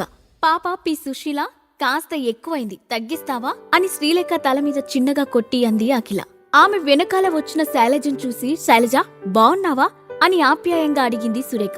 చిరునవ్వుతో పలకరించిన ఆమె వైపు అసహ్యంగా చూసి సమాధానం చెప్పకుండా వాళ్ళకి కాస్త దూరంగా వెళ్లిపోయింది శైలజ. ఆమె ప్రవర్తనకి డల్ గా మారిపోయిన సురేఖ భుజంపై చేయి వేసి, మమ్మీ గురించి తెలిసిందే కదా అత్తయ్య, ఫీల్ అవ్వకండి అని సర్ది చెప్పాలని చూసింది అఖిల. నేను చేసిన తప్పుకి ఇలా జరగాల్సిందే అఖిల అని గతంలో తను చేసిన తప్పు తలుచుకుంటూ బాధ దిగమింగుకుంది సురేఖ. పార్టీలో శైలజ తన ఏజ్ వాళ్లతో మింగిలవ్వగా అఖిల తన కజిన్స్ తో మాట్లాడుతూ ఉంది. ఇంతలో అక్కడికి వచ్చాడు స్వరూప్. అతను అఖిల కజిన్, ముక్తాదేవికి గారాల మనవడు. చిన్నతనంలోనే సొంతంగా ఒక కంపెనీ స్టార్ట్ చేసి మంచి పేరు ప్రఖ్యాతలు తెచ్చుకున్నాడు స్వరూప్. అందుకే ఆ ఫ్యామిలీలో అందరికన్నా ముక్తాదేవి అతని మాటకే ఎక్కువ విలువ ఇస్తుంది. ఆ ధైర్యంతోనే అతను అందరితో పొగరుగా బిహేవ్ చేస్తూ ఉంటాడు. వచ్చి రాగానే అఖిలను చూసిన అతడు, హే అఖిల, ఎలా ఉన్నావ్? నీ యూజ్లెస్ హస్బెండ్ ను తీసుకురాలేదా అని హేళనగా అడిగాడు. ఆ మాటకు ఒళ్ళు మండిన అఖిల వెంటనే అతన్ని ముఖం పగిలేలా కొట్టాలనుకుంది. కాని కోపాన్ని కంట్రోల్ చేసుకుంటూ సైలెంట్ గా ఉండిపోయింది. అడిగేది నిన్నే అఖిల, ఎలా ఉన్నావు అని కూలింగ్ గ్లాసెస్ స్టైల్ గా తీస్తూ మళ్ళీ అడిగాడు స్వరూప్. ఫైన్ అని అఖిల ముక్తసరిగా సమాధానం చెప్పేసరికి స్వరూప్ ఈగో హట్ అయింది. ఆమె వైపు కన్నింగ్ గా చూస్తూ, అయినా సాగర్ ని పెళ్లి చేసుకున్న తర్వాత సంతోషంగా ఎలా ఉంటావులే అని హేళన చేస్తున్నట్లుగా అన్నాడు స్వరూప్. ఇలాంటి అవమానాలకు భయపడే అఖిల ఈ ఫంక్షన్ కి రాకూడదనుకుంది. కానీ ప్రతి 3 నెలలకు ఒకసారి జరిగే ఫ్యామిలీ గెట్ టుగెదర్ ఫంక్షన్స్ కి రాకపోతే వాళ్ళ నానమ్మ ఊరుకోదు. ఎవరు ఎలాంటి పరిస్థితుల్లో ఉన్నా సరే ఫంక్షన్ కి వచ్చి ఖచ్చితంగా అటెండ్ అవ్వాలి. లేదంటే తర్వాత జరిగే పరిణామాలకి బాధ్యత వహించడం చాలా కష్టంగా ఉంటుంది. ఇంతలో అఖిల మెడలో మెరిసిపోతున్న విక్టోరియా డైమండ్ నెక్లెస్ ను చూసి, మంచి భర్తను ఎలాగో సంపాదించలేకపోయావు, కనీసం ఒంటికి పెట్టుకునే ఆర్నమెంట్స్ అయినా రియల్ వి పెట్టుకోవచ్చు కదా అని యాటిట్యూడ్ గా అన్నాడు స్వరూప్. నీకీ మధ్య సైట్ ఏమైనా వచ్చిందా స్వరూప్ అని చేతులు కట్టుకుంటూ అంతే యాటిట్యూడ్ గా అడిగింది అఖిల. వాట్ యు మీన్ అని కనుబొమ్మలు ఎగరేస్తూ అడిగాడు స్వరూప్. మరి లేకపోతే రియల్ డైమండ్ నెక్లెస్ ను పట్టుకుని నకిలీ అని ఎలా అంటావ్ అని అతడి కళ్ళలోకి సూటిగా చూస్తూ అడిగింది అఖిల. నైస్ కామెడీ అఖిల అని పొట్ట పట్టుకుని నవ్వుతూ, మీకున్న స్తోమతకి దాన్ని తాకడమే గొప్ప, అలాంటిది కొన్నారంటే ఎలా నమ్మమంటావ్? వరల్డ్ లో ది మోస్ట్ ఎక్స్పెన్సివ్ డైమండ్ అది. దాన్ని కొనాలని 6 నెలల నుంచి ప్రయత్నిస్తుంటే నాకే దొరకలేదు, అలాంటిది నీకెలా దొరికింది? అది ఖచ్చితంగా నకిలీ నెక్లెసే అని తేల్చి చెప్పేశాడు స్వరూప్. ఇంతలో నమ్మకపోతే మానే, నీ నమ్మకంతో ఇక్కడ ఎవరికీ పనిలేదు అని గొంతు వినిపించడంతో అక్కడున్న వాళ్ళంతా తల తిప్పి అటువైపు చూశారు. అప్పుడే ఫ్యాషన్ షోలో మేల్ మోడల్లా స్టైల్ గా నడుచుకుంటూ అక్కడికి వచ్చాడు సాగర్. అతని ఒంటి మీద ఉన్న తివారీ కంపెనీ సూట్ చూసి అఖిల, స్వరూప్ ఇద్దరూ షాక్ అయ్యారు. అఖిల మెడలో ఉన్న డైమండ్ నెక్లెస్ లానే తివారీ కంపెనీ సూట్ కూడా ఖరీదెక్కువ. సాగర్, ఈ సూట్ నీకెక్కడిది అని అతడి వైపు స్ట్రేంజ్ గా చూస్తూ అడిగాడు స్వరూప్. అదేం పిచ్చి ప్రశ్న బ్రదర్ అని అడిగాడు సాగర్. ఇంత కాస్ట్లీ సూట్ నీ ఒంటి మీద చూసేసరికి నిజంగానే పిచ్చెక్కింది. దాని ఖరీదు ఎంతో తెలుసా? ఆ సూట్ కంపెనీ పేరైనా ఎప్పుడైనా విన్నావా అని సాగర్ ను చిన్న చూపు చూస్తూ అన్నాడు స్వరూప్. ఇది తివారీ సూట్ అని తెలుసు, దీని కాస్ట్ 2 లక్షలని కూడా తెలుసు అని స్టైల్ గా సమాధానమిచ్చాడు సాగర్. ఇది కలో నిజమో నాకు అర్థం కావడం లేదు. అఖిల మెడలో ఉన్న డైమండ్ నెక్లెస్ చిన్న షాక్ ఇస్తే నువ్వు వేసుకున్న సూటు డెడ్ షాక్ ఇచ్చింది అని తల పట్టుకుంటూ అన్నాడు స్వరూప్. సో దీన్ని బట్టి నీకు అర్థమైందేంటి? ఎవరిని ఎప్పుడూ తక్కువ అంచనా వేయకూడదని. ఊడిపోయిన స్వరూప్ కోట్ బటన్ పెడుతూ అన్నాడు సాగర్. అతని ప్రవర్తనను ఆశ్చర్యంగా చూసింది అఖిల. ఇంతలో ప్యాలెస్ నుంచి బయటకు వచ్చింది ముక్తాదేవి. ఆవిడ రావడంతో అందరూ పిన్ డ్రాప్ సైలెంట్ గా మారిపోయారు. కూర్చున్న వాళ్ళందరూ లేచి నిలబడి ఆమెకు మర్యాద ఇస్తున్నారు. అలా నిలబడిన వాళ్ళలో సాగర్ ని చూడగానే ముక్తాదేవి ముఖం మీద అప్పటి వరకు ఉన్న చిరునవ్వు ఎగిరిపోయింది. సాగర్ అంటే అఖిలకి మాత్రమే కాదు, అఖిల ఫ్యామిలీలో ఎవరికీ ఇష్టం లేదు. అతడి ఒంటి మీద ఎంత ఖరీదైన బట్టలు ఉన్నప్పటికీ అతనొక పురుగులాగానే చూస్తున్నారే తప్ప కనీసం మనిషిలా కూడా చూడడం లేదు. Granny, how is your health now అని ముక్తాదేవి దగ్గరికి ప్రేమగా వెళ్లి అడిగాడు స్వరూప్. నా హెల్త్ కేమవుతుంది నాన్నా, నువ్వు నా పక్కన ఉండగా అని అతని చెంపల్ని ప్రేమగా తడుముతూ అంది ముక్తాదేవి. చాలు చాలు, మీ ప్రేమ అనురాగాలు అయిపోతే డిన్నర్ చేయడానికి రండి అని ముక్తాదేవి చేయి పట్టుకుని డైనింగ్ టేబుల్ దగ్గరికి తీసుకుని వెళ్ళింది సురేఖ. ముక్తాదేవి ప్యాలెస్ బయట 2 ఎకరాల గార్డెన్ లో 50 మందికి సరిపడే పెద్ద డైనింగ్ టేబుల్ ఉంది. దాని చుట్టూ డీజే సెట్టింగ్లు, ఫెరీ లైట్స్ తో మొత్తం నిండిపోయింది. అందరూ భోజనానికి కూర్చున్నారు. గ్రానీ, ఈ రోజు ఏమైనా స్పెషల్ గా మాకు చెప్పాలా అని డిన్నర్ చేస్తూ అడిగాడు స్వరూప్. చాలా ఇంపార్టెంట్ విషయం చెప్పాలి స్వరూప్, అందుకే ఈ ఫంక్షన్ కి ఎవరు మిస్ అవ్వద్దని మరీ చెప్పాను అని వైన్ సిప్ చేస్తూ అంది ముక్తాదేవి. ఏంటి గ్రానీ అది అని స్వరూప్ అడగడంతో అక్కడ ఉన్న వాళ్ళందరూ ముక్తాదేవి వైపు ఏం చెప్తుందా అని ఆతృతగా చూస్తున్నారు. మీకు స్వప్నలోక్ మీడియా గురించి తెలుసు కదా అని డైరెక్ట్ గా విషయంలోకి వచ్చేస్తూ అంది ముక్తాదేవి. దాని గురించి తెలియకుండా ఎలా ఉంటుంది గ్రానీ? ఆ మీడియాతో కొలాబరేట్ అవ్వాలని గత కొన్ని సంవత్సరాలుగా ప్రయత్నిస్తున్నాం కదా, కానీ అవ్వలేకపోయాం అని పిడికిలి బిగించి టేబుల్ మీద డిసప్పాయింటెడ్ గా కొడుతూ అన్నాడు స్వరూప్. స్వప్నలోక్ మీడియా గురించి వినగానే సాగర్ కళ్ళు పెద్దవయ్యాయి. కూల్ గా ఉండు స్వరూప్, ఇప్పటి వరకు కానిది ఇక మీదట అవ్వబోతుంది అని చెబుతున్న ముక్తాదేవి పెదవుల మీద కన్నింగ్ స్మైల్ కనబడింది. అక్కడ కూర్చున్న వాళ్ళు ఎవరూ ముక్తాదేవిని ప్రశ్నించే ధైర్యం చేయలేకపోతున్నారు, ఒక్క స్వరూప్ తప్ప. How is this possible granny అని అనుమానంగా అడిగాడు స్వరూప్. రేపు స్వప్నలోక్ మీడియాకి కొత్త సీఈఓ రాబోతున్నాడంట. అతడికి నీ ఏజీ ఉండొచ్చు అని నా ఇన్ఫార్మర్లు చెప్పారు. సో మనం అతడిని మచ్చిక చేసుకుంటే ఆ మీడియాతో మన ముక్తా గ్రూప్ కొలాబరేట్ అవ్వడం ఈజీ అవుతుంది అని తన ఆలోచనని చెప్పింది ముక్తాదేవి. వాట్? స్వప్నలోక్ మీడియాకి కొత్త సీఈఓ రాబోతున్నాడా? ఇన్ని సంవత్సరాలుగా మారని సీఈఓ ఇప్పుడు ఎందుకు మారుతున్నాడు అని అందరికీ ఉన్న అనుమానాన్ని ముక్తాదేవిని అడిగాడు స్వరూప్. ఇదంతా ఇంకా తెలీదు స్వరూప్, కానీ ఇది మనకి మంచి అవకాశమని తెలుస్తుంది. ఒకవేళ ఆ కొత్త సీఈఓని మన రూట్ లోకి లాక్కుంటే మన స్థాయి వేరే లెవెల్ కి వెళ్తుంది అని సంతోషంగా అంది ముక్తాదేవి. ఆమె మాటలు సాగర్ ని ఆశ్చర్యపరిచాయి, అలాగే నవ్వు కూడా తీసుకొచ్చాయి. ఎందుకంటే ఆ మీడియాకి కాబోయే సీఈఓ తమ పక్కనే ఉన్నాడని తెలియక అతన్ని ఎలా బుట్టలో వేసుకోవాలా అని తన ముందే ప్లాన్లు వేసుకుంటున్నారు. స్వప్నలోక్ మీడియా కొత్త సీఈఓతో మాట్లాడడానికి ఎవరెవరు ఇంట్రెస్ట్ చూపిస్తున్నారు అని తన ఎదురుగా కూర్చున్న వాళ్ళని చూస్తూ గంభీరంగా అడిగింది ముక్తాదేవి. ఆవిడ దగ్గర తమని తాము నిరూపించుకోవడానికి అదే మంచి అవకాశం అనుకున్న యంగ్స్టర్స్ నేను వెళ్తానని చేతులు ఎత్తి ఆసక్తి చూపించారు. గుడ్, అందరిలోనూ పోటీ స్పిరిట్ ఉంది. కాకపోతే ఇది చాలా ప్రెస్టీజియస్ ఇష్యూ, ఎవరికి పడితే వాళ్ళకి ఈ బాధ్యత అప్పగించలేను అంటూ స్వరూప్ వైపుకు తిరిగి, స్వరూప్, ఈ బాధ్యత నీకు అప్పగిస్తున్నాను, నువ్వే ఈ డీల్ ఓకే అయ్యేలా చేయాలి అని అతడి చేతుల మీద చేయి వేస్తూ అంది ముక్తాదేవి. నువ్వింక రిలాక్స్ అవు గ్రానీ, ఇక నేను చూసుకుంటాను అని గర్వంగా అన్నాడు స్వరూప్. వాళ్ళిద్దరి సంభాషణ విని తనలో తాను నవ్వుకుంటూ చూస్తున్నాడు సాగర్. స్వప్నలోక్ మీడియా కొత్త సీఈఓ సాగర్ అని స్వరూప్ కి తెలుస్తుందా? ముక్తాదేవి ఆశ నెరవేరుతుందా? సాగర్ కి 2 లక్షల విలువ చేసే సూట్ అప్పటికప్పుడు ఎలా వచ్చిందని అఖిల ఎందుకు అనుమానపడలేదు? తన ముందే స్వప్నలోక్ మీడియా కొత్త సీఈఓ గురించి మాట్లాడుకుంటున్న ముక్తాదేవి స్వరూప్లను చూసి తనలో తాను నవ్వుకున్నాడు సాగర్. ఇదే మనకి చివరి అవకాశం స్వరూప్, దీన్ని ఎట్టి పరిస్థితుల్లోనూ వదలకూడదు అని కమాండింగ్ టోన్లో చెప్పింది ముక్తాదేవి. గ్రానీ, ట్రస్ట్ మీ, రేపు ఈ టైంకి మీరు గుడ్ న్యూస్ వినకపోతే నా పేరు మార్చుకుంటాను అని చాలా కాన్ఫిడెంట్ గా చెప్పాడు స్వరూప్. ముక్తాదేవితో ఏదో చెప్పాలని అఖిల తనలో తాను మదన పడిపోతుంది, కానీ ఆమె ముందు నోరు తెరిచి ధైర్యంగా మాట్లాడే సాహసం చేయడం లేదు. అది గమనించిన సాగర్ అఖిల ఫేస్ లోకి సూటిగా చూస్తూ, అఖిల ఏమైంది, ఎందుకు టెన్షన్ గా కనిపిస్తున్నావు అని అనుకుంటూ కనుబొమ్మలు ఎగిరేసి ఏంటి విషయం అని సైగల ద్వారా అడిగాడు సాగర్. నథింగ్, లైట్ తీసుకో అన్నట్లు చూసింది అఖిల. నిజానికి స్వరూప్ ప్లేస్ లో స్వప్నలోక్ మీడియా కొత్త సీఈఓని కలవడానికి తాను వెళ్ళాలి అనుకుంటుంది అఖిల. ఆ మీడియాతో టైఅప్ అయితే ముక్తా గ్రూప్ కి సబ్ కంపెనీగా ఉన్న తన అఖిల సొల్యూషన్స్ కంపెనీకి కూడా ఇన్వెస్టర్స్ ఈజీగా దొరుకుతారు, అందుకే ఆ డీల్ ని తాను చేయాలని అనుకుంది. కానీ ముక్తాదేవి డెసిషన్ విన్న తర్వాత సైలెంట్ అయింది. ఆ తర్వాత కాసేపటికి అందరూ డిన్నర్ చేసిన తర్వాత ఎవరి ఇంటికి వాళ్ళు వెళ్లిపోయారు.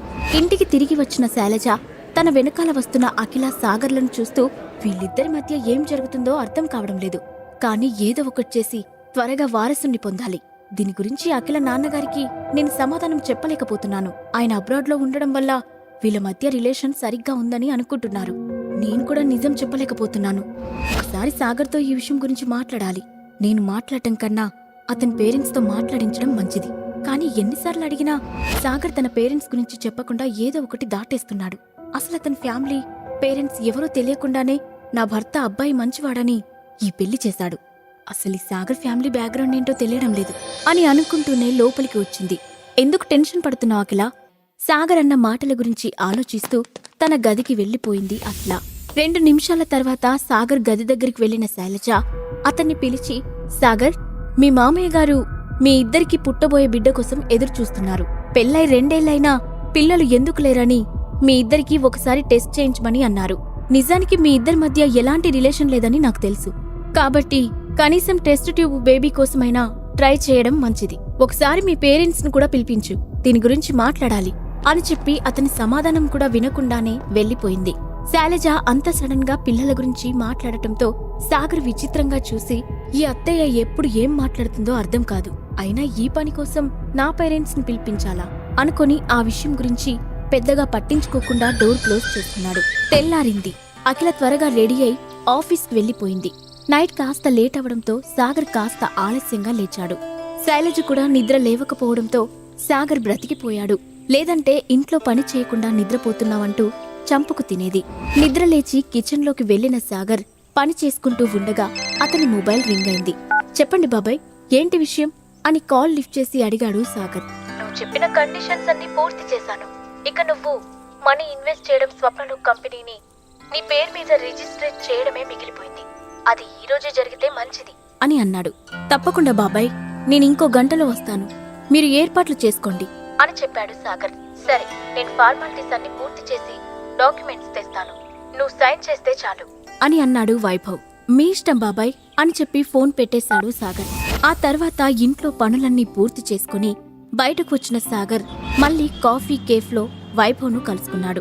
ఒకసారి డాక్యుమెంట్స్ చెక్ చేసుకుని సైన్ చేయి అన్నాడు వైభవ్. ఆల్రెడీ పీడిఎఫ్ పంపించావు కదా, నేను లాయర్కి పంపించాను, నో ఇష్యూస్. ఒకవేళ మీరు ఇష్యూ క్రియేట్ చేసినా ఎలా సాల్వ్ చేసుకోవాలో నాకు తెలుసు అని నవ్వుతూనే చెప్పి పేపర్స్ పై సంతకాలు పెట్టడం మొదలుపెట్టాడు సాగర్. అతని మాటలు విని తమపై నమ్మకం లేదని అర్థం చేసుకున్న వైభవ్, నువ్వు బాగా మారిపోయావు సాగర్, ఇంతకుముందు ఇలా ఉండేవాడివి కాదు అని అన్నాడు. సాగర్ తలెత్తకుండానే చిన్నగా నవ్వి, ఎప్పుడూ ఒకేలా ఉండటానికి నేను రాయిని కాదు కదా బాబాయ్, మనిషిని. అయినా నిజం చెప్పాలంటే నేను మారలేదు, నా చుట్టూ ఉన్న పరిస్థితులు నన్ను మార్చేశాయి అని చెప్పి పెన్ క్లోజ్ చేసి డాక్యుమెంట్ కాపీని వైభవ్ ముందుకు జరిపాడు. 3 ఏళ్ల క్రితం జరిగిన సంఘటనలను దృష్టిలో పెట్టుకునే సాగర్ అలా మాట్లాడుతున్నాడని అర్థం చేసుకున్న వైభవ్ ఇక దాని గురించి పొడిగించకుండా, సరే సాగర్, కానీ ఒకటి గుర్తుపెట్టుకో, నేను నీకు ఎప్పుడూ బాబాయినే, మనం ఎప్పటికీ ఒక ఫ్యామిలీనే అని అన్నాడు. ఆ మాటకు సాగర్ విరక్తిగా నవ్వి, ఈ మాటలన్నీ వద్దులే బాబాయ్, నేను మనీ ఇన్వెస్ట్ చేశాను, మీరు స్వప్నలోకి రాసిచ్చారు, అంతే, ఈ రోజు నుండి నేను స్వప్నలోక్ను టేక్ ఓవర్ చేస్తాను అని చెప్పాడు. ఆ మాటకు వైభవ్ నిట్టూర్చి, సరే, నీకు స్వప్నలోక్లో ఏ ప్రాబ్లం వచ్చినా ఏ అవసరం వచ్చినా వెంటనే కాల్ చేయి, అలాగే నీకు పర్సనల్ అసిస్టెంట్గా జాస్మిన్ అనే అమ్మాయిని ఏర్పాటు చేశాను, నువ్వు ఆఫీస్లో ఏం చేయాలో ఏం చేయకూడదో ఆమె అన్ని వివరంగా చెప్తుంది అన్నాడు వైభవ్. ఓకే, థ్యాంక్ యూ అని చెప్పి అక్కడి నుండి బయటకు వచ్చిన సాగర్ తన బండి మీదే డైరెక్ట్గా ఆఫీస్కి బయలుదేరాడు. వైభవ్ డాక్యుమెంట్స్ ను ఒకసారి తృప్తిగా చూసుకుని పని పూర్తయిందని ముందు నాన్నకు చెప్పాలి అనుకుంటూ అక్కడి నుండి వెళ్లిపోయాడు. అరగంట తర్వాత Sagar scooter Swapnalok media main gate దగ్గర ఆగింది. ఆ ఆఫీస్ బిల్డింగ్ 5 అంతస్తుల్లో ఉంది. చుట్టుపక్కల ఉన్న బిల్డింగ్స్ అన్నీ దాని ముందు చాలా చిన్నగా కనిపిస్తున్నాయి. ఆఫీస్ బయట మార్కెట్లో ఉన్న అన్ని ఎక్స్పెన్సివ్ కార్లు ఉన్నాయి. అవి స్వప్నలోక్ మీడియాతో కొలాబరేట్ అయిన ఫేమస్ సెలబ్రిటీస్ కి సంబంధించినవి. వాటన్నింటినీ వింతగా చూస్తూ తన డొక్కు స్కూటర్ వైపు చూశాడు సాగర్. బ్రాండెడ్ బట్టలు వేసుకోలేదనో కాస్ట్లీ వెహికల్లో రాలేదనో సాగర్ ఫీల్ అయ్యే టైపు కాదు. అందుకే తన డొక్కు స్కూటర్ కి ముద్దిచ్చి, థ్యాంక్స్ రా అబ్బాయి, త్వరగా తీసుకొచ్చావు అని అంటూ ఉండగా రెడ్ కలర్ ఫెరారీ కార్ వేగంగా వచ్చి సాగర్ స్కూటర్ ని ఢీకొట్టింది. డ్రైవర్ సడన్ బ్రేక్ వేయడంతో పెద్దగా డ్యామేజ్ ఏమీ జరగలేదు. యూ ఈడియట్, కళ్ళు కనిపించడం లేదా అని బయటకు వచ్చి పొగరుగా అడిగింది రేష్మ. ఆమెను చూసి ఒక్కసారిగా షాక్ అయిన సాగర్, రేష్మా, నువ్వేంటిక్కడా అని పైకి లేస్తూ అడిగాడు. హే, నా పేరెలా తెలుసు అని ఆశ్చర్యంగా అడిగింది రేష్మ. రేష్మా, నన్ను గుర్తుపట్టలేదా? మీ క్లాస్మేట్ సాగర్ని అని గుర్తు చేస్తున్నట్లుగా అన్నాడు సాగర్. అప్పుడు రేష్మ అతన్ని తేరిపారా చూసి, హో, నీ పేరు సాగర్ కదా, గుర్తుకొచ్చింది అని యాటిట్యూడ్గా సమాధానమిచ్చి, అయినా నువ్వేంటి దారికడ్డంగా ఈ డొక్కు స్కూటర్ వేసుకుని తిరుగుతున్నావు? అసలు నీలాంటి వాళ్ళని లోపలికెలా రానిచ్చారు అని అతడిని కింది నుంచి పై వరకు చూస్తూ అడిగింది. ఆ మాటల్లోనే ఆమెకి ఎంత పొగరు ఉందో కనిపిస్తుంది. ఇంతలో ఆమె కార్ డ్రైవర్ కిందకు దిగి కార్ కి స్క్రాచెస్ చూసి, మేడం, కార్ కి స్క్రాచెస్ పడ్డాయి అని రిపేర్ ఖర్చు గురించి భయపడుతూ అన్నాడు. అది చూసి రేష్మ ఆవేశంగా సాగర్ వైపు చూసి, ఛీ, నీ డొక్కు స్కూటర్ వల్ల ₹1 కోటి నా కార్ పాడైంది అని సాగర్ మీద అరిచింది. ఇంతలో ఆ అరుపులు విని ఏంటిక్కడ గొడవ అని అంటూ వాళ్ళ దగ్గరికి వచ్చాడు అసిస్టెంట్ మేనేజర్ విక్రమ్. చూడండి విక్రమ్, వీడేం చేశాడో, అస్సలు ఇలాంటి వాళ్ళని లోపలికెందుకు రాణిస్తున్నారు అని కోపంగా అడిగింది రేష్మ. హాయ్ రేష్మ గారు, మీరు రీసెంట్ గా స్వప్నలోక్ మీడియాలో కాంట్రాక్ట్ సైన్ చేశారు కదా అని ఆమెను పలకరిస్తూనే ఇన్ఫర్మేషన్ అడిగాడు విక్రమ్. మీ మీడియాలో కాంట్రాక్ట్ కి సైన్ చేసిన వాళ్ళందరికీ మీరు ఇలానే వెల్కమ్ చెప్తారా? మీరు త్వరగా వాడి మీద యాక్షన్ తీసుకోకపోతే విషయం చాలా సీరియస్ అవుతుంది, ముందే చెప్తున్నా అని వార్నింగ్ టోన్లో చెప్పింది రేష్మ. మీరు కొంచెం కూల్ అవ్వండి రేష్మ గారు అని చెప్పిన విక్రమ్ పక్కనే ఉన్న సాగర్ వైపు తిరిగి, రేయ్ ఎవడ్రా నువ్వు అన్నాడు. అదే సమయంలో అతడి చేతిలో ఉన్న స్కూటర్ని అతడి వాలకాన్ని చూసి, నిన్న మా సెక్యూరిటీ గార్డ్ మానేశాడు, కొంపదీసి వాడి ప్లేస్లో వచ్చిన కొత్త సెక్యూరిటీ గార్డ్వా నువ్వు అని కోపంగా అడిగాడు విక్రమ్. సాగర్ వాళ్లకు ఎటువంటి సమాధానం చెప్పకుండా సైలెంట్ గా నుంచున్నాడు. వాళ్ళిద్దరికీ బుద్ధి చెప్పడానికి కరెక్ట్ టైం కోసం ఎదురు చూస్తున్నాడు. చెప్పరా, అడుగుతుంటే సమాధానం చెప్పకుండా దొంగకోళ్లు పట్టేవాడిలా అలా చూస్తావేంటి అని తన స్లీవ్స్ ని వెనక్కి మడుస్తూ అడిగాడు విక్రమ్. వాడి వాలకని చూస్తుంటే అర్థం కావడం లేదా?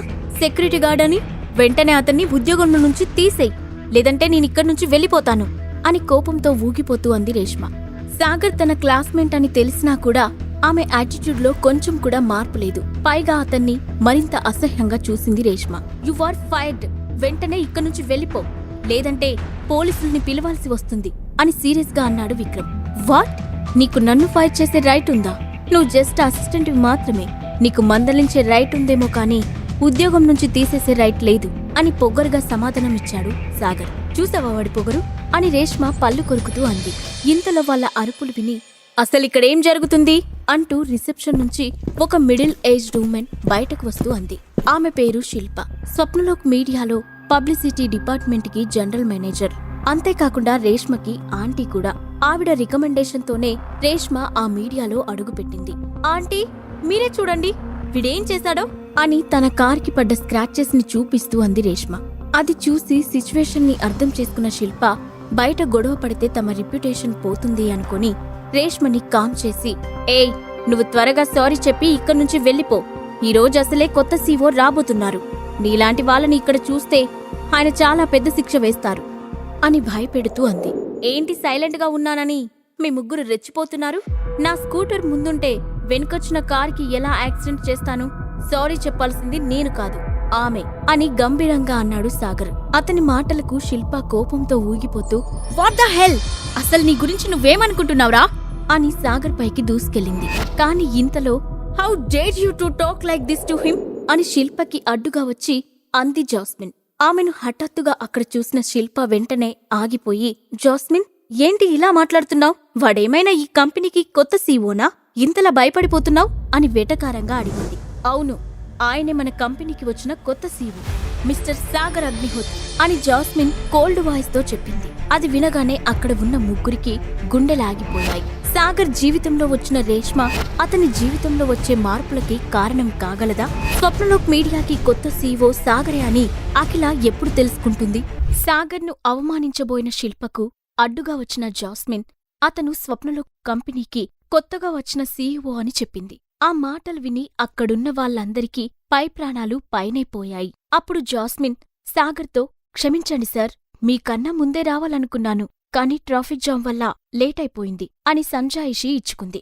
ఈలోగా శిల్ప వెంటనే తేరుకొని, సారీ సార్, మీరింత సింపుల్గా ఉంటారనుకోలేదు అని భయంతో సాగర్ కాళ్లమీద పడిపోయింది. రేష్మైతే ఆల్మోస్ట్ ఊపిరి తీసుకోవడం కూడా మర్చిపోయింది. సాగర్ వాళ్ళ ముగ్గుర్నీ పట్టించుకోకుండా జాస్మిన్తో పాటు ఆఫీస్లో అడుగుపెట్టాడు. ఇండియాలోనే మోస్ట్ పాపులర్ ఎంటర్టైన్మెంట్ మీడియా కాబట్టి ఆ ఆఫీస్ చూడడానికి ఖరీదైన ఇంటీరియర్స్తో మోడ్రన్ ఇంద్రభవనంలా ఉంది. జాస్మిన్ అందరికీ ముందే ఇన్ఫర్మేషన్ ఇవ్వడం వల్ల లోపలికి హీరోలా నడుచుకుంటూ వస్తున్న సాగర్కి లేచి ఒక్కొక్కరిగా విష్ చేస్తున్నారు. సాగర్ అవేమీ పట్టించుకోకుండా లోపలికి వెళ్ళిపోయాడు. అప్పుడు శిల్ప రేష్మని తీసుకొని సాగర్ దగ్గరికి కంగారుగా వచ్చి, తెలిసి తెలియక ఏదో తప్పు చేశాం, ఈ తప్పుకి మీరే శిక్ష వేసినా నేను భరిస్తాను, అంతేకాని రేష్మ సైన్ చేసిన కాంట్రాక్ట్ని క్యాన్సిల్ చేయకండి సార్, ఆమె ఫ్యూచర్ నాశనమైపోతుంది అని బ్రతిమలాడుకుంది. తప్పుకి శిక్ష ఖచ్చితంగా పడుతుంది, టాలెంట్కి కాదు. రేష్మ నిజంగా టాలెంటెడ్ అయితే ఈ మీడియాలో కంటిన్యూ అవుతుంది, లేదంటే తన ఫ్యూచర్ మీద ఆశలు వదులుకోవాల్సిందే అని ఒక్క ముక్కలో తేల్చి చెప్పేశాడు సాగర్. ఎవర్నైతే చిన్నచూపు చూసిందో వాళ్ళ చేతుల్లోనే ఇప్పుడు తన భవిష్యత్తు ఉందని తెలిసేసరికి రేష్మ నమ్మలేకపోయింది. అదే సమయంలో జాస్మిన్ ఫోన్ రింగ్ అవడంతో కాల్ లిఫ్ట్ చేసింది. అవతలి వ్యక్తి చెప్పింది విని గివ్ మీ 5 minutes, నేను సార్ని కనుక్కొని చెప్తాను అని సాగర్ దగ్గరికి వచ్చింది. శిల్పాగారు, మీరు కాసేపు పక్కన ఉండండి, మీతో తర్వాత మాట్లాడతాను అని సీరియస్గా చెప్పి విషయమేంటి అన్నట్లుగా జాస్మిన్ వైపు చూశాడు సాగర్. సార్, ముక్తా గ్రూప్ నుండి మీతో మాట్లాడటానికి స్వరూప్ అనే వ్యక్తి వచ్చాడు. వీళ్ళు గత కొన్ని నెలలుగా మనతో కొలాబరేట్ అవ్వడానికి ప్రయత్నిస్తున్నారు. అతని దగ్గర అపాయింట్మెంట్ లెటర్ కూడా ఉంది, లోపలికి తీసుకురమ్మంటారా అని స్వరూప్ గురించి చెప్పి సమాధానం కోసం ఎదురుచూసింది జాస్మిన్. స్వరూప్ పేరు వినగానే సాగర్ పెదవుల మీద ఒక కన్నింగ్ స్మైల్ వచ్చింది. అతను ఒక క్షణం ఆలోచించి తన సమాధానం కోసం ఎదురుచూస్తున్న జాస్మిన్ వైపు చూస్తూ ఇప్పుడు వాడెక్కడున్నాడు అని గంభీరంగా అడిగాడు సాగర్. మన ఛాంబర్ బయటే ఉన్నారు సార్, మీరు రమ్మంటే ఇప్పుడే లోపలికి వస్తాడు అంది జాస్మిన్. అప్పుడు సాగర్ ఆమెను మధ్యలోనే ఆపి ఒక్క విషయం చెప్పు, మనం ఇక్కడ మాట్లాడుకునే మాటలు బయటకు వినిపిస్తాయా అని అనుమానంగా అడిగాడు Sagar. Sir, what you mean అని అర్థం కానట్లుగా అడిగింది జాస్మిన్. మనం మాట్లాడుకునే మాటలు బయటికి వినిపిస్తాయా అని మళ్ళీ అడిగాడు సాగర్. మీరు కొంచెం పెద్దగా మాట్లాడితే వినిపిస్తాయి సార్, డోర్ క్లోజ్ చేసి లేదు కాబట్టి బయట ఉన్న వాళ్ళకి మన మాటలు వినిపిస్తాయి అని ఒక అడుగు ముందుకు వేసి సమాధానమిచ్చింది. అప్పుడు సాగర్ వెంటనే కావాలని పెద్దగా అరుస్తూ, అలాంటి బుద్ధిలేని గాడిదలతో మాట్లాడటానికి నాకు పనిపాట లేదనుకున్నావా? అయినా కొలాబరేషన్ గురించి మాట్లాడాలంటే మినిమం నాలెడ్జ్ ఉండాలి, అది ఆ స్వరూప్ దగ్గర లేదు. ఇదే విషయాన్ని వాడితో చెప్పి ముక్తా గ్రూప్లో ఎవరైనా తెలివైన వాళ్ళు ఉన్నారేమో కనుక్కొని నా దగ్గరికి పంపించమని చెప్పు అని బయట ఉన్న స్వరూప్కి వినిపించేలా అన్నాడు సాగర్. ఆ అరుపులకి చాంబర్ మొత్తం 2 సెకండ్ల వరకు నిశ్శబ్దంగా మారిపోయింది. జాస్మిన్ తీసుకునే ఊపిరి శబ్దం కూడా అతని చెవులకి చాలా స్పష్టంగా వినిపిస్తుంది. బహుశా పిన్ డ్రాప్ సైలెంట్ అంటే ఇదేనేమో. బయట నుండే సాగర్ మాటలు విన్న స్వరూప్, వాట్ ద హెల్, ఈ కొత్త సీవో నన్ను బుద్ధిలేని గాడిదంటాడా? ఈరోజు నా చేతిల్లో అయిపోయాడు అని ఆవేశంగా పైకి లేచాడు. కాని అంతలోనే ముక్తాదేవికిచ్చిన మాటని గుర్తుకు తెచ్చుకొని ఆగిపోతూ, ఇప్పుడు నేను ఆవేశపడితే ఉన్న ఒక్క అవకాశం చేయి దాటిపోతుంది అని మనసులోనే అనుకొని లావాలా ఎగిసిపడుతున్న కోపాన్ని పిడికిలి మధ్య బిగించి బుసలు కొడుతూ నుంచున్నాడు స్వరూప్. ఇంకా ఇక్కడే నిలబడి ఏం చేస్తున్నావు జాస్మిన్? ముందతనికి విషయం చెప్పి ఇక్కడ్నుంచి పంపించేయ్ అని మళ్ళీ కోల్డ్ వాయిస్తో అన్నాడు సాగర్. దాంతో జాస్మిన్ హడావుడిగా తలూపి మెరుపు వేగంతో ఆ చాంబర్లో నుంచి బయటకు వచ్చి స్వరూప్ ముందు ప్రత్యక్షమైంది. అప్పటికే పగపట్టిన పాములా బుసలు కొడుతున్న స్వరూప్ కళ్ళలోకి చూడడానికి భయం వేసి, మా సార్ చెప్పింది విన్నారు కదా, ప్రస్తుతం ఆయన మీతో మాట్లాడాలని అనుకోవడం లేదు. మీ ఫ్యామిలీ నుండి ఇంకెవరినైనా కొలాబరేషన్ గురించి మాట్లాడడానికి పంపించండి అని కళ్ళు కిందకి దించేసి టకటకా చెప్పేసింది జాస్మిన్. సాగరన్న మాటలు తనని కాదేమో అని స్వరూప్కి 1% అనుమానం ఉండేది. కాని జాస్మిన్ మాటలకి విషయం క్లియర్గా అర్థమై కోపంగా అక్కడినుంచి వెళ్ళిపోయాడు. జాస్మిన్ అతను వెళ్లిన వైపే చూస్తూ, ఓ గాడ్, సారేంటి స్వరూప్ మీద ఇంత ఫైర్ అయ్యారు? స్వరూప్కి సార్కి ముందు నుంచే పరిచయం ఉందా అని మనసులో అనుకుంటూ అక్కడే నిలబడిపోయింది. స్వరూప్ ఇంటికి వస్తూనే ముక్తాదేవికి ఫోన్ చేసి విషయం మొత్తం చెప్పడంతో అప్పటికప్పుడు ముక్తాదేవి తన ఫ్యామిలీ మెంబర్స్ అందరికీ కాల్ చేసి సడన్ గా మీటింగ్ ఏర్పాటు చేసింది. అందరూ ఎక్కడి పనులు అక్కడ ఆపేసి ముక్తాదేవి ప్యాలెస్కు ఉరుకుల పరుగుల మీద వచ్చేశారు. వాళ్లలో అఖిల కూడా ఉంది. ఈ సడన్ మీటింగ్కి కారణమేంటో తెలుసుకోవడానికి అందరూ స్వరూప్ వైపు చూశారు. గ్రానీ, ఈరోజు నాకు ఘోర అవమానం జరిగింది అని ఆవేశంగా అన్నాడు స్వరూప్. అయినా ఆ సీఈఓకేమైనా పిచ్చా? నీతో కనీసం మాట్లాడకుండా నువ్వు తెలివితక్కువ వాడివని ఎలా నిర్ణయిస్తాడు అని అంతే ఆవేశంగా అడిగింది ముక్తాదేవి. ఏమో గ్రానీ, కనీసం వాడి ముఖం కూడా నేను చూడ్లేదు. ఇలాంటి వాడితో కొలాబరేషన్ పెట్టుకుని మనం సర్వే అవ్వలేమని అనిపిస్తుంది. ఈ విషయాన్ని ఇక్కడితో వదిలేద్దాం అని అవమాన భారంతో కృంగిపోతూ అన్నాడు స్వరూప్. అతని నిర్ణయం అఖిలకి కరెక్ట్ కాదనిపించింది. ఇప్పటికైనా ఈ అవకాశం తనకు దక్కితే తన కంపెనీకి పెద్ద లాభం వచ్చినట్లే అని అనుకుంది. కాని ఆ కొత్త సీఈఓపై కోపంతో ముక్తాదేవి స్వప్నలోక్తో కొలాబరేషన్ క్యాన్సిల్ చేసుకుంటే తనకు ఉన్న మంచి అవకాశం చేజారిపోతుందని ఆలోచిస్తూ ముక్తాదేవి నిర్ణయం కోసం ఆమె వైపే చూస్తుంది. స్వరూప్, నువ్వేం మాట్లాడుతున్నావో నీకన్నా అర్థమవుతుందా? స్వప్నలోక్ మీడియా మీద మనం ఎన్ని హోప్స్ పెట్టుకున్నామో నీకు తెలుసు కదా. అసలే మన అఖిల సొల్యూషన్స్ దివాలా తీయడానికి సిద్ధంగా ఉంది. పైగా అది మన మెయిన్ బ్రాంచ్. అది దివాలా తీస్తే మిగిలిన అన్ని బ్రాంచెస్ కూడా నామరూపాలు లేకుండా కొట్టుకుపోతాయి అని భవిష్యత్తు గురించి ఆలోచిస్తూ చెప్పాడు అఖిల ఫస్ట్ అంకుల్. అవును స్వరూప్, మీ అంకుల్ చెప్పింది కరెక్ట్. పగా ప్రతీకారాలకు ఇది సమయం కాదు. స్వప్నలోక్ మీడియాతో టైఅప్ అయితే మన కష్టాలన్నీ తీరిపోతాయి. ఒకసారి ఆలోచించు అని సున్నితంగా హెచ్చరించింది ముక్తాదేవి. ఆ మాటలేవి స్వరూప్ చెవులకి ఎక్కడం లేదు. కోపం, ఆవేశం అతడి మెదడుని పురుగులా తినేస్తున్నాయి. ఆ ఆవేశాన్ని ఎవరిమీద చూపించాలో తెలియక తన పక్కన ఉన్న అఖిల వైపు చూస్తూ, సరే అయితే ఈ పనిని అఖిలకు అప్పగించండి. తనే కదా అఖిల సొల్యూషన్స్ కి ఎండి, తనే ఈ ప్రాబ్లంని సాల్వ్ చేస్తుంది అని వెటకారంగా అన్నాడు స్వరూప్. ఆ మాట వినగానే అఖిలతో పాటు అక్కడ ఉన్న వాళ్ళందరూ షాక్ అయ్యారు. నిజానికి స్వరూప్ వెటకారంగా అన్నా కూడా అఖిల మనసులో ఆశ కలిగింది. దాంతో ఆమె ఈ స్వరూప్ కోపంలో అన్నా కరెక్ట్ మాటే అన్నాడు అని తనలో తానే అనుకుంది. కాని ఆ పని అఖిలకు అప్పగించడం ముక్తాదేవికి ఇష్టం లేదు. ఒకవేళ ఆ మాట స్వరూప్ కాకుండా ఇంకెవరైనా అని ఉంటే ఖచ్చితంగా అక్కడ పెద్ద గొడవే జరిగుండేది. కాని తన ప్రియమైన మన్వడు ఆ ప్రపోజల్ పెట్టడంతో కాదనలేక, సరే తనని పంపిస్తాను, నువ్వు ముందు కూల్ అవు స్వరూప్, ప్రతి ప్రశ్నకి ఆవేశం సమాధానం కాదు అని అతన్ని కూల్ చేస్తూ అంది ముక్తాదేవి. ఆ క్షణం ముక్తాదేవితో అఖిల ఏదో చెప్పాలని అనుకుంది. కాని ఎప్పటిలాగే ఆమె నోరు దాటి మాటలు బయటకు రావడం లేదు. కొన్ని వందల మంది ముందు ధైర్యంగా స్పీచ్లిచ్చే అఖిల సొంత నానమ్మ ముందు నోరు మెదపలేకపోతుంది. యాటిట్యూడ్కి, ఆరోగంట్కి మారుపేరైన ఆమె ముక్తాదేవి ముందు పిల్లిలా మారిపోయింది. అప్పుడు ముక్తాదేవి అఖిల వైపు అయిష్టంగానే చూస్తూ, విషయం అర్థమైంది కదా అఖిల, రేపు వెళ్ళి ఆ డీల్ సంగతి చూడు అని చెప్పింది. ఆ మాటకు అఖిల లోపలే సంతోషంతో ఉబ్బి తబ్బిబ్బై బయటకు మాత్రం కూల్గా చూస్తూ సరే గ్రాని అని తలూపింది. దాంతో సరే మీటింగ్ అయిపోయింది, ఇక ఎవరింటికి వాళ్ళు వెళ్ళండి అని చెప్పి తన గదికి వెళ్లిపోయింది ముక్తాదేవి. అప్పుడు స్వరూప్ అక్కడి నుంచి వెళ్తూ హాల్లో నిలబడి ఉన్న అఖిల వైపు చూసి, నా వల్లే కాలేదు, ఇంకా నీ వల్లేమవుతుంది అఖిల, నువ్వు కూడా వెళ్ళి ఆ తలతిక్క సీఈఓ చేతిలో అవమానం పాలై తిరిగిరా అని తనలో తాను అనుకుంటూ నవ్వుకున్నాడు. ఆ రోజు సాయంత్రం అఖిల తన గదిలో కూర్చొని ఇప్పుడేం చేయాలా అని ఆలోచిస్తుంది. ఆమె అంతలా ఆలోచించడానికి కారణం భయం కాదు, అనుమానం. అసలు ఏ కారణం లేకుండా స్వరూప్ని అవమానించి ఆ కొత్త సీఈఓ ఎందుకు పంపించేశాడు? అసలతడు మా ఫ్యామిలీ నుంచి ఏం ఎక్స్పెక్ట్ చేస్తున్నాడు అని రకరకాల ఆలోచనలతో పిచ్చెక్కిపోయేలా ఆలోచిస్తుంది అఖిల.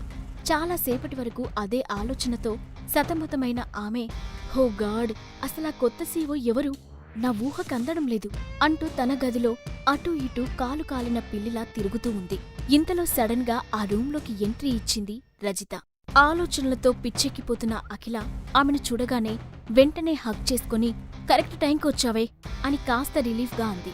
ఏవైంది అఖిల, మళ్ళీ మీ ఆయన ఏదైనా ట్రబుల్ క్రియేట్ చేశాడా అని కొంటెగా అడుగుతూ ఆ గది చుట్టుపక్కల చూసి, సాగర్ కింద లేకపోతే నీ గదిలో ఉన్నాడేమో అనుకున్నాను, ఇక్కడ కూడా లేడేంటి అని కాస్త అసహనంగా అడిగింది రజిత.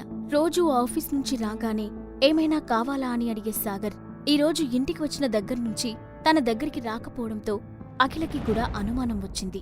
కాని ఏదైనా పనిమీద బయటకు వెళ్లాడేమో అనుకొని ఆ విషయాన్ని పెద్దగా పట్టించుకోలేదు. ఆఫీస్లో కొంచెం పని ఉంటే త్వరగా వెళ్ళిపోయాను, మేబీ నా వెనకాల సాగర్ కూడా ఏదైనా పనిమీద బయటకు వెళ్లాడేమో అని చెప్పింది అఖిల. ఏంటఖిల సమాధానం? మొగుడు ఇంట్లో లేకపోతే ఎక్కడికి వెళ్లాడో, ఏం చేయడానికి వెళ్లాడో కనీసం తెలుసుకోవా అని బెడ్ మీద కూర్చొని నవ్వుతూ అంది రజిత. సాగర్కి కూడా లైఫ్ ఉంది, తన లైఫ్ తనిష్టం, ఎక్కడికైనా వెళ్తాడు, నేను ప్రతి విషయాన్ని అడగవలసిన పనేముంది చిన్నగా నవ్వుతూ అంది అఖిల. ఆ మాటకు రజిత కొంచెం ఆశ్చర్యంగా చూసి, చిన్నప్పటి నుండి చూస్తున్నా, అయినా నువ్వు నాకు అస్సలు అర్థం కావే, నీ ఆలోచనలు చూస్తే బ్రాడ్గా ఉంటాయి, కానీ కొన్ని విషయాల్లో సెంటిమెంటల్ ఫూల్లా బిహేవ్ చేస్తావు అని అంది. ఇప్పుడు ఫూల్లా నేనెక్కడ బిహేవ్ చేశాను? ఆశ్చర్యంగా అడిగింది అఖిల. చేస్తున్నావు కదా నీ పతిదేవుడి విషయంలో, అతన్ని వదిలేసి హ్యాపీగా ఉండవే అంటే వినకుండా అతను మంచోడు, టైం ఇస్తాను అనుకుంటూ ఏదేదో చెప్తున్నావు కదా.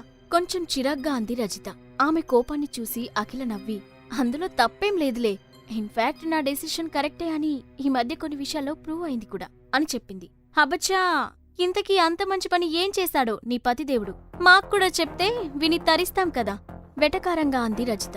కాని అఖిల ఆమె ఎగతాల్ని పట్టించుకోకుండా, నా కంపెనీ ప్రాబ్లంలో ఉందని 40 కోట్లు కావాలని నీతో చెప్పాను కదా, అప్పుడు సాగర్ ఆ మాట విని ఆ డబ్బు తానే ఇస్తానన్నాడు అని ఆమె చెబుతూ ఉండగానే రజిత మధ్యలోనే మాట్లాడుతూ, అది తెలిసిన సంగతే కదా, హీరోలో వచ్చి 40 కోట్లు ఇచ్చేస్తా అని ఈజీగా అన్నాడు అని అంది. ముందు నేను చెప్పేది పూర్తిగా వినవే, మధ్యలో అడ్డుపడతావెందుకు విసుగ్గా అంది అఖిల. సరే సరే చెప్పు అంది రజిత. ఆ 40 కోట్లను సాగర్ అని చెబుతూ ఉండగానే ఆ రూమ్ డోర్ పై చిన్నగా తట్టిన శబ్దంతో పాటు అఖిల అఖిల అని పిలుస్తూ చేతిలో కాఫీ కప్ తో లోపలికి వచ్చాడు సాగర్. సాగర్ తనకిచ్చిన డబ్బు గురించి అఖిల అతన్ని ప్రశ్నిస్తుందా? ముక్తాదేవి చెప్పినట్లు అఖిల స్వప్నలోకి సీఈఓను కలవడానికి వెళ్తుందా? సాగర్ తనకు 40 కోట్లు ఇచ్చిన విషయం గురించి రజితతో చెప్పబోయింది అఖిల. ఇంతలో డోర్ చిన్నగా తట్టి చేతిలో కాఫీ కప్తో హఠాత్తుగా లోపలికి వచ్చాడు సాగర్. అతన్ని చూడగానే లోపలికి వచ్చే ముందు డోర్ నాక్ చేసి రావాలని తెలీదా అని కాస్త వెటకారంగా అడిగింది రజిత. అలాంటి రూల్సు నీలాంటి ఔటర్స్ కి, నాకు కాదు అని సాగర్ ఈసారి గట్టిగానే పంచిచ్చాడు. వాళ్ళిద్దరికీ మాటలతోనే యుద్ధం చేసుకోవడం ముందు నుండి అలవాటుగా మారిపోవడంతో అఖిల ఆ గొడవకు నవ్వుకొని, సాగర్, నేను నిన్నట్నుండి నీతో ఒక విషయం మాట్లాడాలని అనుకుంటున్నాను, కానీ టైం దొరకడం లేదు అని అంది. ఆమె తానిచ్చిన 40 కోట్ల గురించి మాట్లాడాలని అనుకుంటుందని ఊహించిన సాగర్, చెప్పకిలా, ఏంటి విషయం అని అడిగాడు. నువ్వు మొన్న 40 కోట్లు అడ్జస్ట్ చేశావు కదా, అంత డబ్బు నీకెక్కడిది? అంతేకాకుండా ఫ్యామిలీ మీట్లో కూడా నువ్వు చాలా స్ట్రేంజ్ గా బిహేవ్ చేశావు. అతని ముఖం వైపే సూటిగా చూస్తూ అనుమానంగా అడిగింది అఖిల. ఆ మాట వినగానే రజిత ఆశ్చర్యంతో కళ్ళు పెద్దవి చేసి, ఏంటి, నీ భర్త నీకోసం 40 కోట్లు అడ్జస్ట్ చేశాడా అని అడిగి అంతలోనే అఖిల వైపు అనుమానంగా చూసి, నువ్వు జోక్ చేయడం లేదు కదా అని అడిగింది. లేదు రజిత, సీరియస్ గానే చెప్తున్నాను. సాగర్ 40 కోట్ల అమౌంట్ నా అకౌంట్లోకి ట్రాన్స్ఫర్ చేశాడు అని చెప్పి సాగర్ వైపు చూసి, సాగర్, నువ్విచ్చిన డబ్బు ఎక్కడి నుంచి వచ్చిందో తెలుసుకున్న తర్వాతే ఆ డబ్బును నేను వాడతాను అని అంది. ఆ మాటకు సాగర్ ఏదో చెప్పబోతుండగా రజిత మధ్యలోనే అడ్డుకొని, ఏ అఖిల, ముందు ఒకసారి నిజంగానే నీ అకౌంట్లో అంత డబ్బు ఉందో లేదో చెక్ చేయి. నాకెందుకో ఈ సాగర్ మీద నమ్మకం లేదు. అతను నీపై ఏదైనా ఫ్రాంక్ చేసి ఆట పట్టించాలని అనుకుంటున్నాడేమో అని సాగర్ వైపు చూస్తూ అనుమానంగా చెప్పింది. ఆ మాటకు సాగర్ ఆమె వైపు కోపంగా చూసి వెంటనే అఖిల వైపు తిరిగి, అఖిల, నువ్వీ పిచ్చిదాని మాటలు పట్టించుకోకు. నేనెప్పుడైనా నీకు సరదాగా అయినా అబద్ధం చెప్పానా అని ఆమె కళ్ళలోకి ప్రేమగా చూస్తూ అన్నాడు సాగర్. ఆమె ముఖంలో ఎక్స్పెక్టేషన్స్ చూసిన అఖిలకు అంతా అయోమయంగా అనిపించింది. ఆమెకు ఏం అర్థం కావడం లేదు. ఎందుకంటే 2 రోజుల క్రితం వరకు తన మీదే ఆధారపడి బ్రతికిన సాగర్ హఠాత్తుగా తనని ఫైనాన్షియల్ గా ఆదుకునేంత ఎత్తుకు ఎదగాడంటే నమ్మడానికి కాస్త కష్టంగా ఉంది. ఇంతలో రజిత, హే అఖిల, ఇలాంటి మాటలకు అతని బుట్టలో పడిపోకు. ముందు నువ్వు బ్యాంకుకి కాల్ చేసి అమౌంట్ చెక్ చేయి అని అంది. కానీ అఖిలకు సాగర్ను అనుమానించాలని అనిపించలేదు. అందుకే ఆమె కాల్ చేయకుండా మౌనంగా ఉండిపోయింది. అది అర్థం చేసుకున్న రజిత, సరే, నాకు నీ బ్యాంక్ డీటెయిల్స్ అన్నీ తెలుసు కాబట్టి నేనే కాల్ చేస్తాను అంటూ అఖిల చేతిలో నుండి ఫోన్ లాక్కొని బ్యాంకుకి కాల్ చేసి అఖిల అకౌంట్ నంబర్ చెప్పి బ్యాలెన్స్ అమౌంట్ చెప్పమని అడిగింది. అటువైపు నుండి ఫోన్లో ఏదో సమాధానం రావడంతో రజిత ముఖం షాక్ తో నిండిపోయింది. ఏం జరిగిందో తెలియక అఖిల ఆమె వైపు ఆదుర్దాగా చూసింది. అప్పుడు కాల్ కట్ చేసిన Rajitha, how is it possible అని ఆశ్చర్యంతో పెద్దగా అరిచింది. ఆ అరుపులకు బయట ఉన్న శైలజ లోపలికి కంగారుగా వచ్చింది. బేబీ, ఏం జరిగింది? రజిత ఎందుకు పిచ్చి పట్టినట్లు అరుస్తుంది అని అసహనంగా అడిగింది శైలజ. అఖిల కూడా రజిత వైపు అయోమయంగా చూస్తూ ఉండటంతో ఆమె ప్రశ్నకు సమాధానం చెప్పలేదు. అప్పుడు శైలజ వెంటనే రజితను పట్టుకొని కదిలిస్తూ, ఏ రజిత, ఏమైంది? ఎందుకలా కరెంట్ షాక్ కొట్టిన కాకిలా నిలబడిపోయావ్ అని అడిగింది. ఆ కుదుపులకు తేరుకున్న రజిత ముందుగా సాగర్ వైపు వింతగా చూసి ఆ తర్వాత శైలజ వైపు తిరిగి, ఆంటీ, మీ అల్లుడు అద్భుతం చేశాడు. అఖిల అకౌంట్లోకి 40 కోట్లు ట్రాన్స్ఫర్ చేశాడు అని పెద్దగా అరుస్తూ చెప్పింది. ఆ మాట విన్న శైలజ, వాట్, 40 కోట్లా? నీకేమైనా పిచ్చి పట్టిందా రజిత? లేదంటే కూర్చొనే పగటి కలలు కంటున్నావా అని వెటకారంగా అడిగింది శైలజ. అయ్యో ఆంటీ, నిజం, కావాలంటే మీ అల్లుడినే అడగండి అని సాగర్ని చూపిస్తూ చెప్పింది రజిత. దాంతో శైలజ వెంటనే సాగర్ వైపు తిరిగి, సాగర్, ఈ పిచ్చిదేం మాట్లాడుతుంది? ఆమె చెప్పేది నిజమేనా? నీకంత డబ్బు ఎక్కడ్నుంచి వచ్చింది అని అడిగింది. సాగర్ ఆమెకు ఏం సమాధానం చెప్పాలో తెలియనట్లు తడబడుతూ ఉండటంతో అఖిల వెంటనే రజిత, శైలజల వైపు చూసి, ఒకసారి మీరిద్దరూ బయటకు వెళ్ళండి, నేను సాగర్తో ప్రైవేట్గా మాట్లాడాలి అని చెప్తూనే వాళ్ళను బయటకు పంపించి ఆ రూమ్ డోర్ క్లోజ్ చేసింది. ఆ తర్వాత సాగర్ వైపు తిరిగి, సాగర్, నిజం చెప్పు, ఇంత డబ్బు నీ అకౌంట్లోకి ఎలా వచ్చింది? నన్ను ఇంప్రెస్ చేయడానికి ఏదైనా రాంగ్ రూట్లో వెళ్ళి సంపాదించావా అని కోల్డ్ వాయిస్ తో అడిగింది అఖిల. ఆ ప్రశ్న విని సాగర్ బాధగా ముఖం పెట్టి, నన్నర్థం చేసుకుంది ఇంతేనా అఖిల అని అడిగాడు. నువ్వలాంటి వాడివి కాదని నాకు తెలుసు సాగర్, కాని ఇంత హఠాత్తుగా నీకింత డబ్బు ఎలా వచ్చిందో తెలియడం లేదు. నిజం చెప్పకపోతే నా మనసు అలానే ఆలోచిస్తుంది. అని టెన్షన్ పడుతూ అంది అఖిల. అది అర్థం చేసుకున్న సాగర్, అఖిల ట్రస్ట్ మీ, ఇది నేను తప్పుడు దారిలో సంపాదించిన డబ్బు కాదు. ఎలా సంపాదించాను, ఎంత సంపాదించానో ప్రస్తుతం చెప్పలేను, కానీ టైం వచ్చినప్పుడు ఫస్ట్ నీకే చెప్తాను. అప్పటి వరకు నా మీద నమ్మకంతో ఈ డబ్బులు ధైర్యంగా వాడుకో అని లాలనగా అన్నాడు. అతడి కళ్ళలో నిజాయితీ, మాటల్లో నమ్మకం కనిపిస్తున్నాయి. సాగర్తో కాపురం చేయకపోయినా అతని గురించి అఖిలకి బాగా తెలుసు. అందుకే ఆ డబ్బులు తీసుకోవడానికి ఒప్పుకుంటూ, సరే నిన్ను నమ్ముతాను, కానీ ఈ డబ్బులు నేను నీ దగ్గర భార్య హోదాలో తీసుకోవడం లేదు, అప్పుగా మాత్రమే తీసుకుంటున్నాను. వీలైనంత త్వరలో నీ డబ్బు నీకు ఇచ్చేస్తాను. అందుకు ఓకే అంటేనే నీ డబ్బులు తీసుకుంటా, లేదంటే నాకు అవసరం లేదు అని సెల్ఫ్ రెస్పెక్ట్ తో మాట్లాడింది అఖిల. నీ సెల్ఫ్ రెస్పెక్ట్ గురించి నాకు తెలుసు అఖిల, నీ ఇష్ట ప్రకారమే చెయ్యి అని ఆమె నిర్ణయాన్ని గౌరవిస్తూ అన్నాడు సాగర్. సరే ఇంకా నువ్వు బయటకు వెళ్ళు అని చెప్పి అతన్ని బయటకు పంపించేసింది అఖిల. సాగర్ బయటకు రావడం చూడగానే శైలజ, రజిత హడావుడిగా లోపలికి వెళ్లారు. శైలజ వెంటనే అఖిల దగ్గరకు వెళ్లి, బేబీ అసలేం జరిగింది? సాగర్ 40 కోట్లు ఎలా ఇచ్చాడు?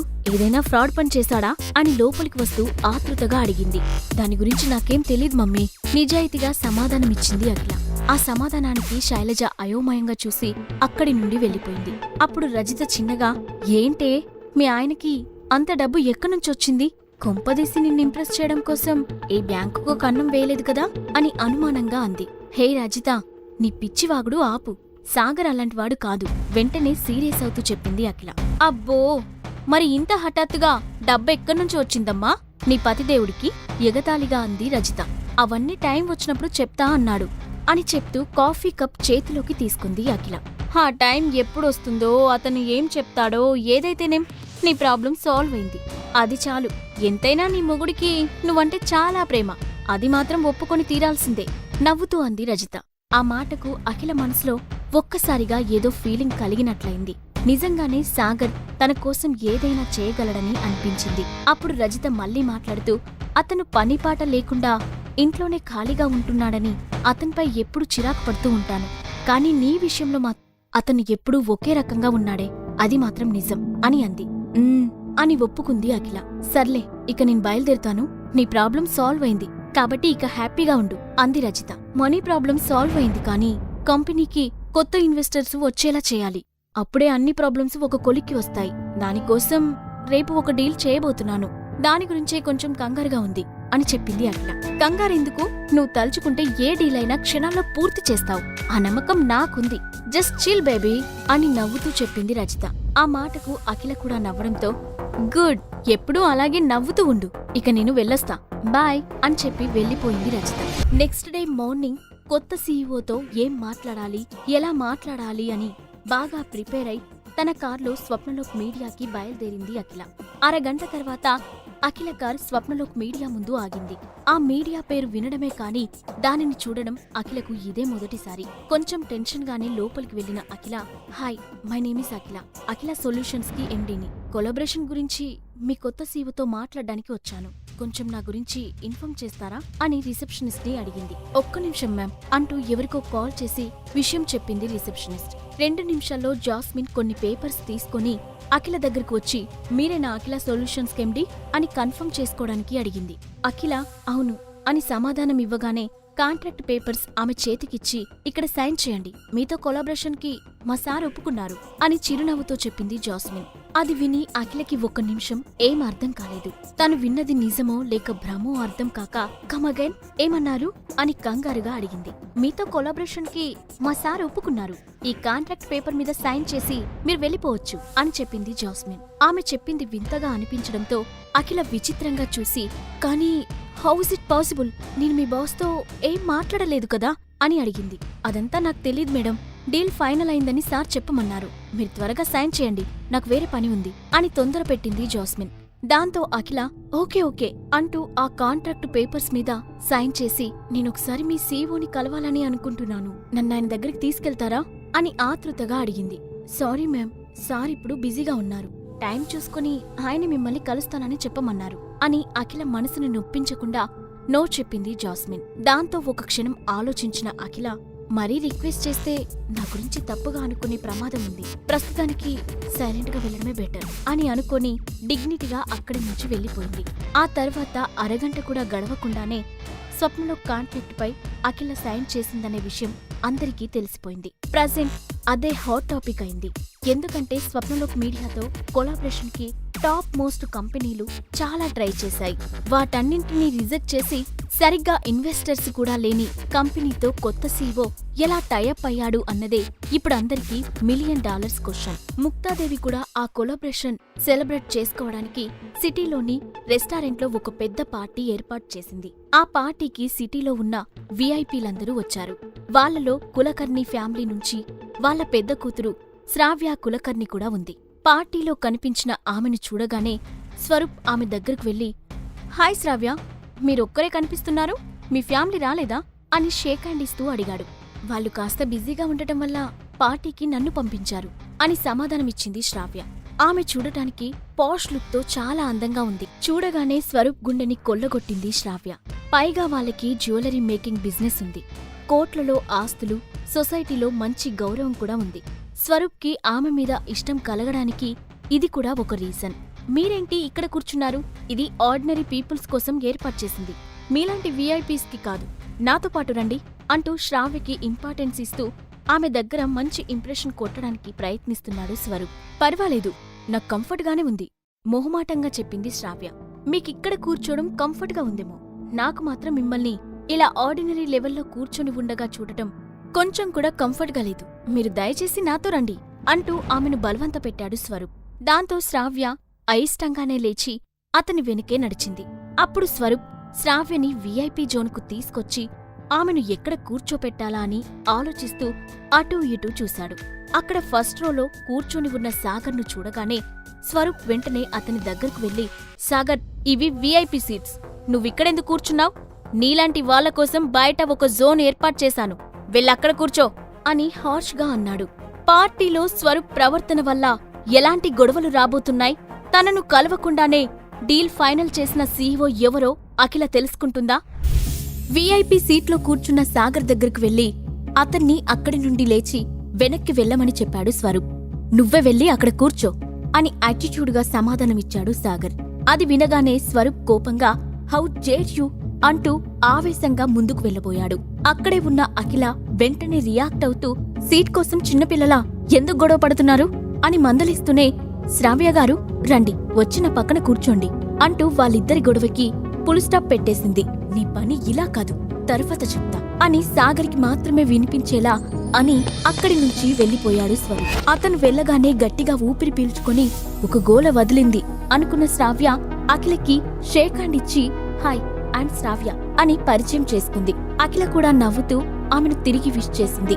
అప్పుడు శ్రావ్య కళ్ళు అనుకోకుండా ఆమె మెడలో ఉన్న నెక్లెస్ పై పడ్డాయి. దాంతో ఆమె, మీ మెడలో ఉన్నది విక్టోరియా డైమండ్ నెక్లెస్ కదా అని ఆశ్చర్యంగా అడిగింది. అవును అని నవ్వుతూ సమాధానం చెప్పింది. ఓ మై గాడ్, ఈ నెక్లెస్ కోసం నేను ఎన్ని సంవత్సరాల నుంచి ఫైట్ చేస్తున్నానో తెలుసా? జ్యువెలరీ బిజినెస్ లో ఉన్న మేము దీన్ని పర్చేస్ చేయలేకపోయాము, మీరెలా కొనగలిగారు అని ఆశ్చర్యంగా అడిగింది శ్రావ్య. సారీ, ఇది నేను కొనుక్కున్నది కాదు, ఒక ఫ్రెండ్ గిఫ్ట్ ఇచ్చారు అని కాస్త ఇబ్బందిగా చెప్పింది అఖిల. అవునా, అయితే ఆయన కాంటాక్ట్ నెంబర్ నాకిస్తారా? నేను దీన్ని కొనాలి అనుకుంటున్నాను, మనీ ఎంతైనా పర్లేదు, డబుల్ పేమెంట్ ఇస్తాను అని ఆతృతగా అంది శ్రావ్య. ఆ ప్రశ్నకు అఖిల తడబడింది. ఎందుకంటే ఆ నెక్లెస్ తనకు ఎవరు గిఫ్ట్గా ఇచ్చారో తెలీదు, కనీసం అతడి పేరు కూడా తెలీదు. ఇప్పుడు ఇదే విషయాన్ని శ్రావ్యకు చెప్తే తనని తప్పుగా అర్థం చేసుకుంటుందేమోనని అనుకొని, ఒక్క నిమిషం, నేను నా ఫ్రెండ్తో మాట్లాడి మీకు ఏ విషయం చెప్తాను అని వాళ్లకు కాస్త దూరంగా వెళ్ళింది అఖిల. మరోవైపు రోడ్ సైడ్ కాకా హోటల్లో దీనస్థితిలో టీ తాగుతూ, అసలేం జరుగుతుందిరా నా జీవితంలో అని తన అసిస్టెంట్ని అడిగాడు రానా మల్హోత్రా. మీకున్న కామ కోరికలకి ఎక్కడో ఎవన్నో గెలుకుంటారు, వాడు మీ జీవితాన్ని రోడ్డు మీదికి లాగేశాడు అని వెటకారంగా అన్నాడు శేఖర్. ఒక్క నైట్లో రానా జీవితం కేర్ ఆఫ్ ప్లాట్ఫామ్ గా మారిపోయింది. సాగర్ అడిగిన రెండవ కోరిక ప్రకారం వైభవ్ తన పలుకుబడిని ఉపయోగించి రానా మల్హోత్రాను నడి రోడ్డుపైకి వచ్చేలా చేశాడు. అతనికి బిజినెస్ లో రావాల్సిన ఫండ్స్ అండ్ రీసోర్సెస్ అన్నీ ఒక్కసారిగా బ్లాక్ అయిపోయాయి. ఇన్కమ్ ట్యాక్స్ రైడ్ లో అతని ఆస్తులన్నీ సీజ్ అయ్యాయి. ఒక్క మాటలో చెప్పాలంటే అతని జీవితం రాత్రికి రాత్రే తలకిందులయ్యింది. అసలు ఇదంతా ఎలా జరిగిందో అర్థం కాక అతను తల పట్టుకుని ఆలోచిస్తూ ఉండగా అతడికి అఖిల దగ్గర నుంచి కాల్ వచ్చింది. స్క్రీన్ పై అఖిల పేరు చూడగానే అంత బాధలో కూడా రానా నవ్వుతూ ఫోన్ లిఫ్ట్ చేసి, హాయ్ అఖిల, ఏంటి ఈ టైంలో కాల్ చేశావ్? నాతో ఏమైనా పనుందా అని అడిగాడు. ఊరి కామాందుడా, ఈ పరిస్థితుల్లో కూడా నీ కోరికలకి అడ్డుకట్ట వేయవారా అని మనసులో అనుకున్నాడు శేఖర్. రానా గారు, మీరు ఒరిజినల్ విక్టోరియా డైమండ్ నెక్లెస్ ని కొన్నారా అని అఖిల అడిగింది. ఆ ప్రశ్నకు అతడి ముఖం తెల్లగా పాలిపోయింది. ఒకవేళ ఆ నెక్లెస్ రానా పంపించి ఉంటే ఆ ప్రశ్నతో బయటపడిపోతాడని అనుకుంది అఖిల. కాని రానా కంగారుగా లేదఖిల, నీకోసం కొన్న డూప్లికేట్ నెక్లెస్ మాత్రమే నా దగ్గర ఉంది. ఒరిజినల్ కోసం చాలా ట్రై చేశాను, కాని దొరకలేదు అని సమాధానం ఇచ్చాడు. అది విని తన మెడలో ఉన్న నెక్లెస్ కి రానాకి ఎలాంటి సంబంధం లేదని కన్ఫర్మ్ చేసుకుంది అఖిల. అయినా చివరి ప్రయత్నంగా మరో ప్రశ్న అడుగుతూ, ఇలా అడుగుతున్నానని తప్పుగా అనుకోవద్దు మిస్టర్ రానా, ఆ డైమండ్ ని మీరసలు కొనగలరా అని అడిగింది అఖిల. ఓడియమ్మా, కొంపదీసిన పరిస్థితి గురించి దీనికి కూడా తెలిసిపోయిందా ఏంటి అని మనసులో అనుకుంటూ, హలో హలో అఖిల, నీ మాట వినిపించడం లేదు, హలో ఆర్ యు దేర్ అఖిల అని ఆమె మాటలు వినిపించినట్టు నటించి కాల్ కట్ చేశాడు రానా. ఏమైంది సార్, ఆస్తులతో పాటు ఫోన్ కూడా పోయిందా అని అనుమానంగా అడిగాడు శేఖర్. కాసేపు ఆగితే నా పరువు పోయేది అంటూ వాటర్ తాగి రిలాక్స్ అయ్యాడు రానా మల్హోత్రా. ఎవడు చేసుకున్న కర్మకి వాడే బాధ్యుడు అని తనలో తాను అనుకుంటూ అసహనంగా ఒక నిట్టూర్పు విడిచాడు శేఖర్. మరోవైపు అఖిల కూడా ఆలోచిస్తూ, ఈ నెక్లెస్ రానా పంపలేదు కాబట్టి ఎవరు పంపించారో తెలియదు. ఇక శ్రావ్యకు నిజం చెప్పడమే బెటర్ అనుకుని బలంగా ఊపిరి బయటకు వదిలి శ్రావ్య దగ్గరకు వెళ్ళింది. మీ ఫ్రెండ్ ఏమన్నారా అఖిల గారు, నా ప్రపోజల్ కి ఒప్పుకున్నారా అని ఆతృతగా అడిగింది శ్రావ్య. సారీ శ్రావ్య గారు, నాకీ నెక్లెస్ ఎవరు గిఫ్ట్ ఇచ్చారో తెలీదు. వేరే పర్సన్ ద్వారా ట్రై చేద్దామనుకున్నాను, కానీ అతని వల్ల కూడా కాదని తేలిపోయింది అని నిస్సహాయంగా సమాధానమిచ్చింది అఖిల. ఇట్స్ ఓకే అఖిల గారు, యాక్చువల్లీ ఆ డైమండ్ నెక్లెస్ సొంతం అవ్వాలంటే రాసిపెట్టి ఉండాలి. ఆ అదృష్టం నాకు లేదులేండి, వదిలేయండి అని బాధగా అంది శ్రావ్య. ఆమె బాధలో నిజముంది. ఎందుకంటే ఆ డైమండ్ నెక్లెస్ సొంతం చేసుకోవడం అంత ఈజీ కాదు. అలాంటిది ఒక అజ్ఞాత వ్యక్తి తనకెందుకు గిఫ్ట్ ఇచ్చాడో అర్థం కావడం లేదు. అసలా వ్యక్తి ఎవరో ఇప్పటివరకు నేను తెలుసుకోలేకపోయాను. ఇంత కాస్ట్లీ గిఫ్ట్ ఇచ్చి అజ్ఞాతంలో ఎందుకుంటున్నాడు, అసలతను ఎవరై ఉంటారు అని తనలో తాను అనుకుంది అఖిల. అంతలోనే తన పక్కనున్న సాగర్ని చూసి, ఈ నెక్లెస్ నాకు సాగర్ గిఫ్ట్ చేయలేదు కదా అని మనసులో అనుకుంటూ సాగర్ వైపు అనుమానంగా చూసింది. కాని మళ్లీ వెంటనే ఆలోచిస్తూ, అయినా సాగరికంత డబ్బు ఎక్కడ్నుండొస్తుంది, నాకు ఆఫీస్ ప్రాబ్లంలో హెల్ప్ చేయడానికే చాలా కష్టపడి ఉంటాడు. ఇక ఇలాంటి నెక్లెస్లను అతను కొనడమంటే ఇంపాసిబుల్. నేనే అనవసరంగా ఎక్కువ ఆలోచిస్తున్నాను అని అనుకొని లైట్ తీసుకుంది. ఇంతలో అక్కడికి వచ్చిన స్వరూప్, శ్రావ్య, మీరంతగా ఆ నెక్లెస్ గురించి ఆలోచించాల్సిన అవసరం లేదు. అలాంటి ఫేక్ నెక్లెస్లు మనం కూడా ఈజీగా రెడీ చేయించుకోవచ్చు. అయినా మీలాంటి యాంటిక్ జ్యువెలరీ బిజినెస్ చేసే వాళ్ళకి అది చాలా చిన్న విషయం కదా అంటూ ఆమె పక్కనే కూర్చున్నాడు. ఆ మాటకు శ్రావ్య అతని వైపు వింతగా చూసి, వాట్ మిస్టర్ స్వరూప్, మీరు ఫేక్ నెక్లెస్ అని దేని గురించి మాట్లాడుతున్నారు? అఖిల గారి మెడలో ఉన్నది ఒరిజినల్ విక్టోరియా డైమండ్ నెక్లెస్. దాని గురించి మీకు ఎలాంటి డౌట్ అవసరం లేదు అని అంది. ఆ మాటకు స్వరూప్ షాక్ అయినట్లుగా చూస్తూ, ఒరిజినల్ నెక్లెస్నా? అంటే దీని వాల్యూ అంటూ అఖిల మెడవైపు చూస్తూ మధ్యలోనే ఆగిపోయాడు. అది నువ్వు ఊహించడానికి ట్రై చేయట్లే. దాన్ని కొనాలంటే నువ్వు మీ గ్రానీ హెల్ప్ తీసుకోవాలి. అక్కడే ఉన్న సాగర్ నవ్వుతూ అన్నాడు. ఆ మాటకు స్వరూప్ ఉడుక్కుంటూ, ఏయ్ నిన్ను అంటూ ముందుకు రాబోయాడు. ఇంతలో స్వరూప్ అంటూ ఎవరో పిలవడంతో అతను ఆగిపోయి, నీ సంగతి మళ్ళీ చెప్తా అనుకుంటూ అక్కడి నుండి వెళ్లిపోయాడు. సాగర్, ఎందుకు అతన్ని ఊరికే రెచ్చగొడుతున్నావు? అతనికి మాత్రమే వినబడేలా చిన్నగా అంది అఖిల. వాడు కూడా మనల్ని ఇన్సల్ట్ చేయడమే పనిగా పెట్టుకున్నాడు కదా నవ్వుతూ అన్నాడు సాగర్. సర్లే, నువ్విక వదిలే, గ్రాని ఇక్కడే ఉంది. స్వరూప్ని ఏమైనా అన్నారని తెలిస్తే ఆమెకు కోపం వస్తుంది అని అంది అఖిల. అంటూ తలూపిన సాగర్ సైలెంట్ అయ్యాడు. అదే సమయంలో సాగర్ తన ఎదురుగా ఉన్న శ్రావ్య వైపు కొంచెం ఇంట్రెస్టింగ్ గా చూశాడు. ముందు ఆమెను అంతగా గమనించలేదు, కాని తర్వాత శ్రావ్యను చూస్తుంటే ఆమె తనకు ఇంతకు ముందే తెలిసినట్లు అనిపిస్తుంది. దాంతో అతను ఈమెనెక్కడ చూశాను అని ఆలోచిస్తుండగా అతనికి హఠాత్తుగా ఆ రోజు ఉదయం ఆఫీస్లో జాస్మిన్ ఇచ్చిన ఫైల్లో శ్రావ్య ఫోటో కనిపించినట్లు గుర్తొచ్చింది. అప్పుడు సాగర్, ఈమె కులకర్ణి కంపెనీ డిప్యూటీ ప్రెసిడెంట్ శ్రావ్య కులకర్ణి. జాస్మిన్ చెప్పిన డీటెయిల్స్ ప్రకారం పెద్ద పెద్ద ప్రాజెక్ట్స్ టేకప్ చేసి ప్రస్తుతం తన సొంత యాంటిక్ స్టోర్ పెట్టుకుని అక్కడే వర్క్ చేస్తుంది. స్వప్నలోక్ మీడియాతో కొలాబరేట్ అవ్వాలనుకునే కంపెనీలో కులకర్ణి కంపెనీ కూడా ఒకటి అని జ్ఞాపకం చేసుకున్నాడు.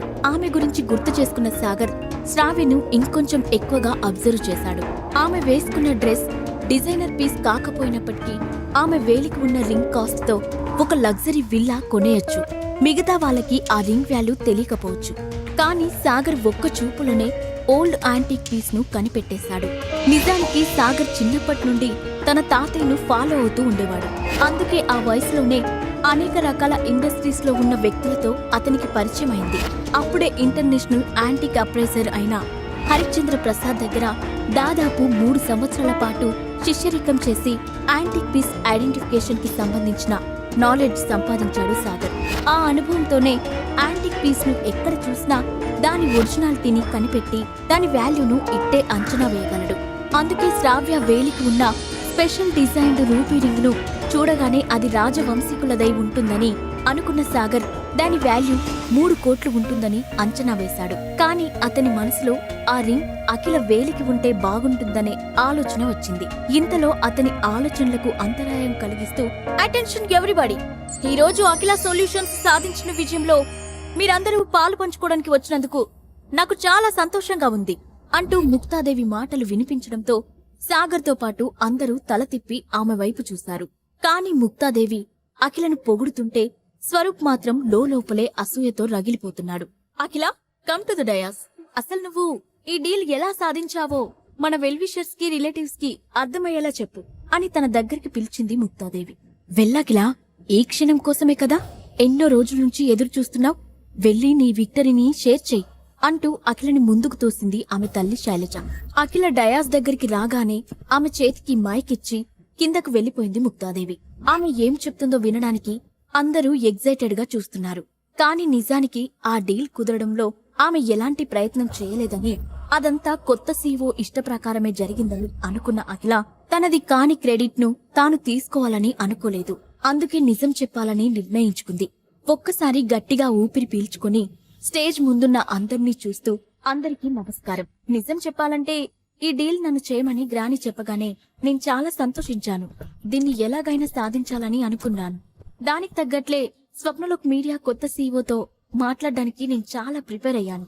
ఎన్నో ప్రశ్నలు, ఎన్నో ఆలోచనలతో ఆ ఆఫీస్లో అడుగు పెట్టాను. కానీ అక్కడికి వెళ్లిన తర్వాత నేను ఊహించిన ఆర్భాటాలేవీ జరగలేదు.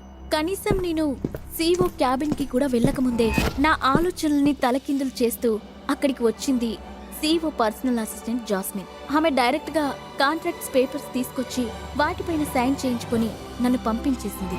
నేను ఆ కొత్త సీఈఓ ఫేస్ కూడా చూడలేదు అని నిజాయితీగా అక్కడ ఏం జరిగిందో చెప్పేసింది అఖిల. అది వినగానే అందరూ వింతగా ఒకరి ముఖాలు ఒకరు చూసుకున్నారు.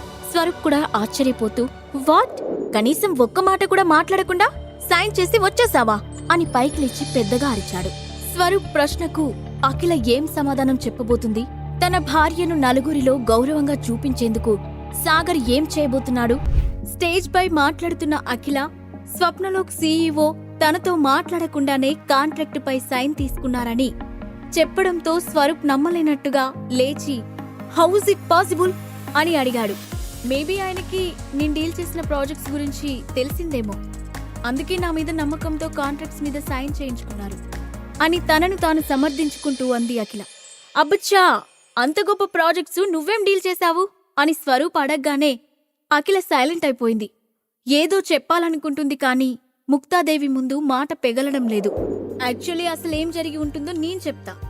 ఆ తలతిక్కల సీఈఓకి మూడ్ స్వింగ్స్ అమ్మాయిల కంటే దారుణంగా ఉన్నట్టున్నాయి. నేను వెళ్ళినప్పుడు ఏదో ఫ్రస్ట్రేషన్ మూడ్ లో ఉన్నాడు, అందుకే నన్ను వెళ్ళిపోమన్నాడు. నిన్న నా మీద అరిచినందుకు ఫీల్ అయి నీతో కనీసం మాట్లాడకుండా కాంట్రాక్ట్స్ మీద సైన్ చేయించుకున్నాడు. సో ఈ గొప్ప నీది కాదు, నాది. ఏమంటావు గ్రాని అని ముక్తాదేవిని అడిగాడు స్వరూప్. అతడి మాటకి నో చెప్పే అలవాటు లేని ముక్తాదేవి పైకి లేచి, యు ఆర్ కరెక్ట్ స్వరూప్, నువ్వు దీనికోసం ఎంత కష్టపడ్డావో నాకు తెలుసు, ఎన్ని అవమానాలు పడ్డావో కూడా నాకు తెలుసు. కొత్త సీఈఓ విషయంలో నువ్వు చెప్పిందే 100% కరెక్ట్ అయి ఉంటుంది. చూడకిలా, నువ్వు సాధించిన ఈ విజయంలో 90% కష్టం స్వరూప్దే అని తన క్రెడిట్ మొత్తం స్వరూప్ అకౌంట్లోకి వేసింది. అఖిల కూడా పెద్దగా కష్టపడకపోవడం వల్ల ఆ విషయాన్ని లైట్ తీసుకుని తన టేబుల్ దగ్గరికి వచ్చేసింది. అప్పుడు స్వరూప్, గ్రాని, మన ఫ్యామిలీ కోసం నేను ఎంత ఇన్సల్ట్ తీసుకోవడానికైనా రెడీగా ఉన్నాను. అంతేకాదు, స్వప్నలోక్ మీడియా కొద్ది రోజుల క్రితం రేష్మా అనే ఆర్టిస్టుతో కాంట్రాక్ట్ పై సైన్ చేయించుకుందని విన్నాను. ఇప్పుడు ఎలాగో మనం ఆ కంపెనీతో టైఅప్ అవుతున్నాం కాబట్టి ఆ ఆర్టిస్ట్ ప్యాకేజ్ విషయంలో నెగోషియేట్ చేసి మన కంపెనీకి ప్రాఫిట్ తీసుకొచ్చే విధంగా ట్రై చేస్తాను అని చెప్పాడు. ఆ మాటలు విన్న ముక్తాదేవి, నువ్వు తలుచుకుంటే ఏదైనా చేస్తావు స్వరూప్ అంటూ అతని ప్రోత్సహించింది. ఆమె మాటలకు స్వరూప్ గర్వంగా ఫీల్ అవుతూ, గైస్ ఇది నా విక్టరీ కాబట్టి పార్టీ కూడా నాదే అని పార్టీలో అందరితో పెద్దగా చెప్పి వెయిటర్ వెయిటర్ అని గంభీరంగా పిలిచాడు. చెప్పండి సార్ అని వినయంగా వచ్చి స్వరూప్ ముందు నిలబడ్డాడు వెయిటర్. మీ రెస్టారెంట్లో ది కాస్ట్లీయెస్ట్ వైన్ ని మా వాళ్ళందరికీ సర్వ్ చేయి. ఇక్కడ ఉన్న ప్రతి ఒక్కరూ ఆ వైన్ టేస్ట్ కి మైమర్చిపోవాలి అని ఆర్డర్ వేశాడు. సార్ మా దగ్గర ఉన్న కాస్ట్లీ వైన్ ఒక్కో బాటిల్ కాస్ట్ లక్షల్లో ఉంటుంది అని వెయిటర్ అతనితో చెబుతూ ఉండగానే స్వరూప్ కోపంగా, రేటు గురించి నువ్వు నాతోనే చెప్తున్నావా? ముందు వెళ్ళి చెప్పిన పని చెయ్ అంటూ అతన్ని గదిమాడు. అతని గొంతులో కోపం విని వెయిటర్ భయంతో తలదించుకొని వెళ్ళిపోయాడు. ఆ తర్వాత 10 నిమిషాల్లోనే అక్కడ ఉన్న వాళ్ళందరికీ వైన్ సర్వ్ చేశారు. అప్పుడు స్వరూప్ తన చేతిలో ఉన్న వైన్ గ్లాస్ ను పైకి లేపి, స్వప్నలోక్ మీడియాతో రేపటి నుండి మనం కొత్త జర్నీ స్టార్ట్ చేయబోతున్నాం కాబట్టి ఈ రోజు అందరూ హ్యాపీగా తిని తాగి ఎంజాయ్ చేయండి అని చెప్పాడు. దాంతో మిగిలిన వాళ్ళు కూడా తమ చేతుల్లోని వైన్ గ్లాస్ ని పైకి లేపి అతనికి టోస్ట్ ఇచ్చారు. థ్యాంక్ యూ స్వరూప్, ఈ రోజు నీ వల్ల వరల్డ్స్ మోస్ట్ కాస్ట్లీయెస్ట్ వైన్ ని టేస్ట్ చేస్తున్నాం అంటూ కింద నుండి ఎవరో అరిచారు. స్వరూప్ ఆ మాటలకు ప్రౌడ్ గా ఫీల్ అవుతూ లెట్స్ ఎంజాయ్ అని చెప్పి దూరంగా ఉన్న సాగర్ వైపు చూశాడు. అతని చేతిలో వైన్ గ్లాస్ లేకపోవడంతో, హే సాగర్ నువ్వు కూడా తీసుకో, లైఫ్ లో మళ్ళీ ఇలాంటి వైన్ టేస్ట్ చేసే అవకాశం రాదు, ఎందుకంటే ఈ బ్రాండ్ గ్లాస్ వైన్ కాస్ట్ నీ డొక్కు స్కూటర్ కన్నా ఎక్కువే అని ఎగతాళిగా మాట్లాడాడు. అది విని అక్కడున్న వాళ్ళంతా ఒక్కసారిగా పెద్దగా నవ్వారు. అఖిల ఆ అవమానానికి విసుక్కుంటూ సాగర్ వైపు చూసి పళ్ళు కొరుకుతూ, పార్టీ మేనర్స్ కూడా తెలీదా? అది కూడా ఎవరైనా చెప్పాలా? వెళ్ళి గ్లాస్ తీసుకో అని అతనికి మాత్రమే వినిపించేలా అంది. కాని సాగర్ ఆ మాటలు పట్టించుకోకుండా, అంటే నన్ను డ్రింక్ చేయమని చెప్తున్నావా డార్లింగ్? నిజంగా నీలాంటి వైఫ్ దొరకడం నా అదృష్టం, కానీ నేను డ్రింక్ చేస్తే ఆ మత్తులో నిన్నేం చేస్తానో అని నా భయం. నీకా భయం లేదంటే చెప్పు, హ్యాపీగా ఇప్పుడే తాగుతాను అని కన్ను కొడుతూ అడిగాడు. అది విన్న అఖిల కళ్ళు పెద్దవిగా చేసి అతని వైపు కోపంగా చూసి, గో టు హెల్ప్ అంటూనే రుసరుసలాడుతూ అక్కడి నుండి వెళ్లిపోయింది. సాగర్ ఆమె కోపాన్ని చూసి చిన్నగా నవ్వుకున్నాడు. ఆ తర్వాత 2 గంటల సేపు అక్కడున్న వారందరూ తిని తాగి ఎంజాయ్ చేశారు. మిడ్ నైట్ అవుతుందనగా స్వరూప్ దగ్గరికి వచ్చిన వెయిటర్, సార్ మీ బిల్ అంటూ బిల్ పేపర్ ఇవ్వబోయాడు. అప్పటికే మత్తులో ఊగుతున్న స్వరూప్ కనీసం బిల్ వైపు కూడా చూడకుండానే, హే ఆ పేపర్ మడిచి నీ దగ్గరే పెట్టుకో అంటూనే తన పాకెట్లోని వాలెట్ తీసి అందులో నుండి గోల్డ్ కార్డును లాగి వెయిటర్తో, ఇదేంటో తెలుసా? మిలియనీర్స్ మాత్రమే ఉండే గోల్డెన్ కార్డ్, ఇందులో ఎంత డబ్బుందో తెలుసా అని ఊగుతూ అడిగాడు. వెయిటర్ తెలియదన్నట్లు తల ఊపాడు. స్వరూప్ నవ్వి, అది నువ్వు కలలో ఊహించలేవు, నా డబ్బుతో నిన్ను నిలబెట్టి కొనేయగలను, దీన్ని తీసుకొని నీ బిల్ కట్టుకో అంటూ కార్డును వెయిటర్ ముఖంపై విసిరాడు. వెయిటర్ ఆ కార్డు తీసుకుని స్వైప్ చేశాడు.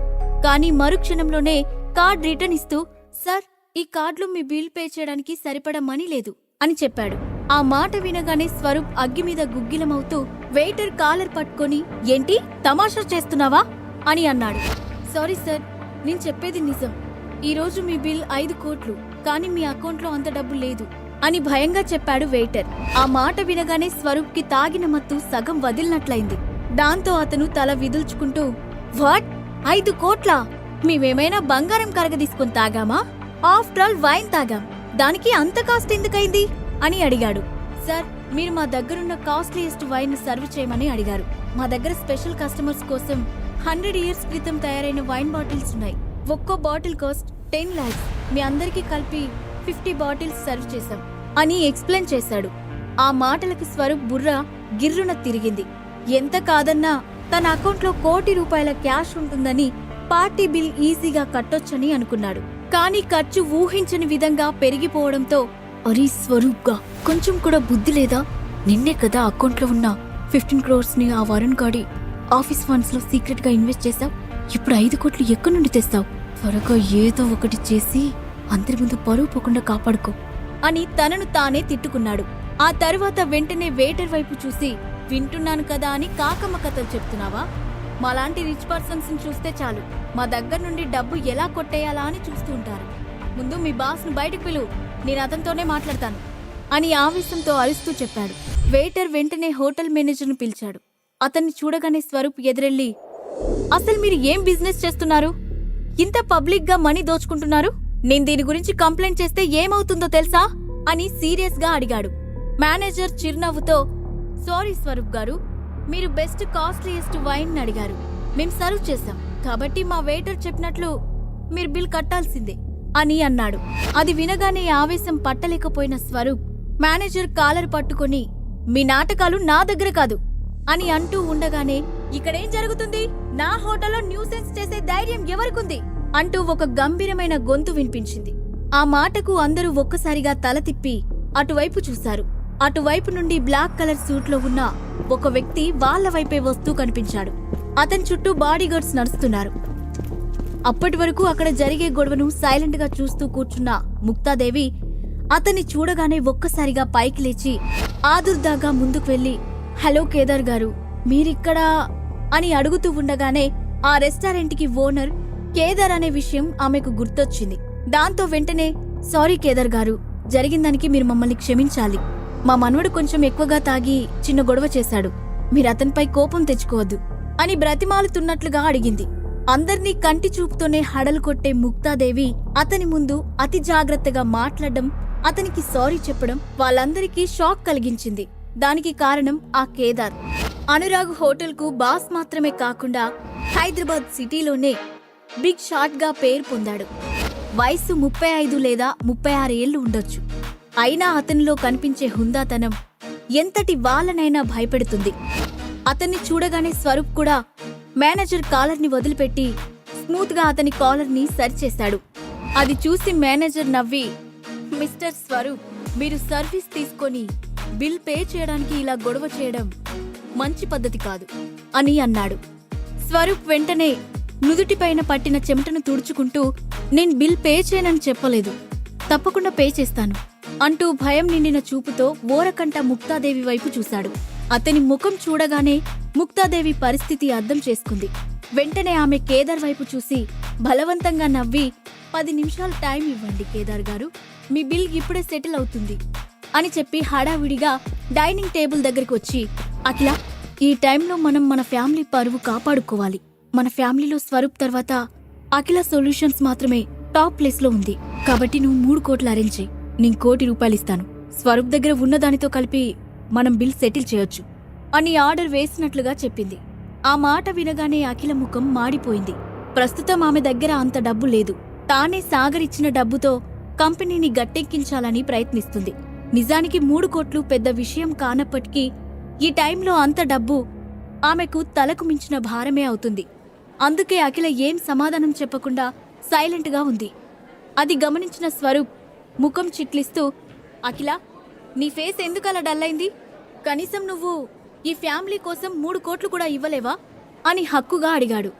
అతని మాటలు విని అందరూ తన వైపే చూడడంతో అఖిల ఇబ్బందిగా తలదించుకుంది.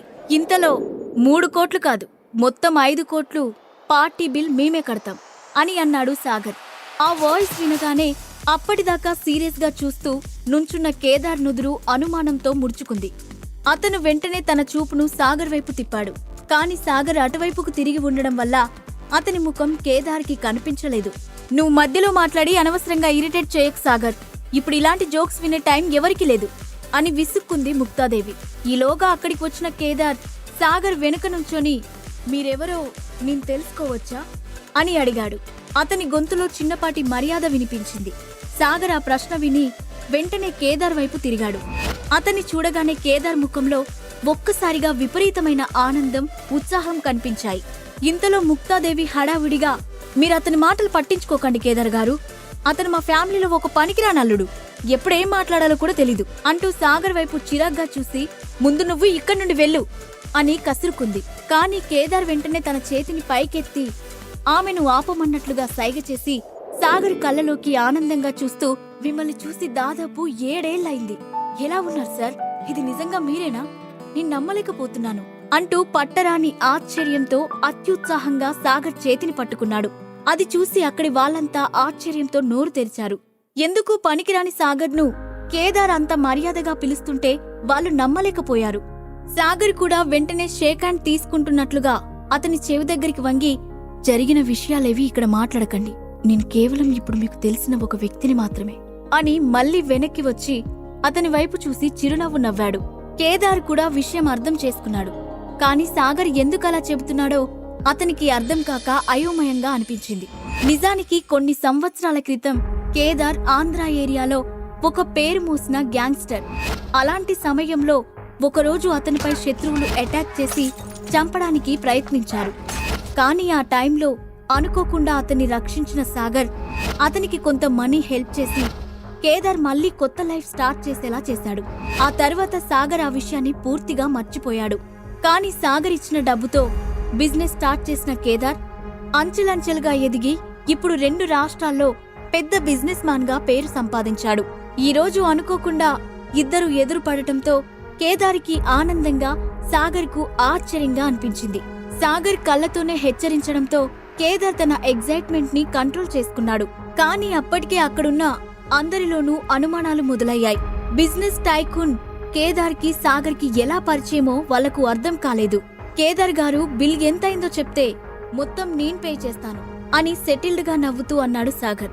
ఇది మీ పార్టీ, అంటే మా సొంత పార్టీ లాంటిది, దీనికి మీరు బిల్ పే చేయడం ఏంటి సార్ అని కేదార్ అంటూ ఉండగానే అతన్ని అలర్ట్ చేస్తూ సాగర్ చిన్నగా గొంతు సవరించుకుంటూ శబ్దం చేశాడు.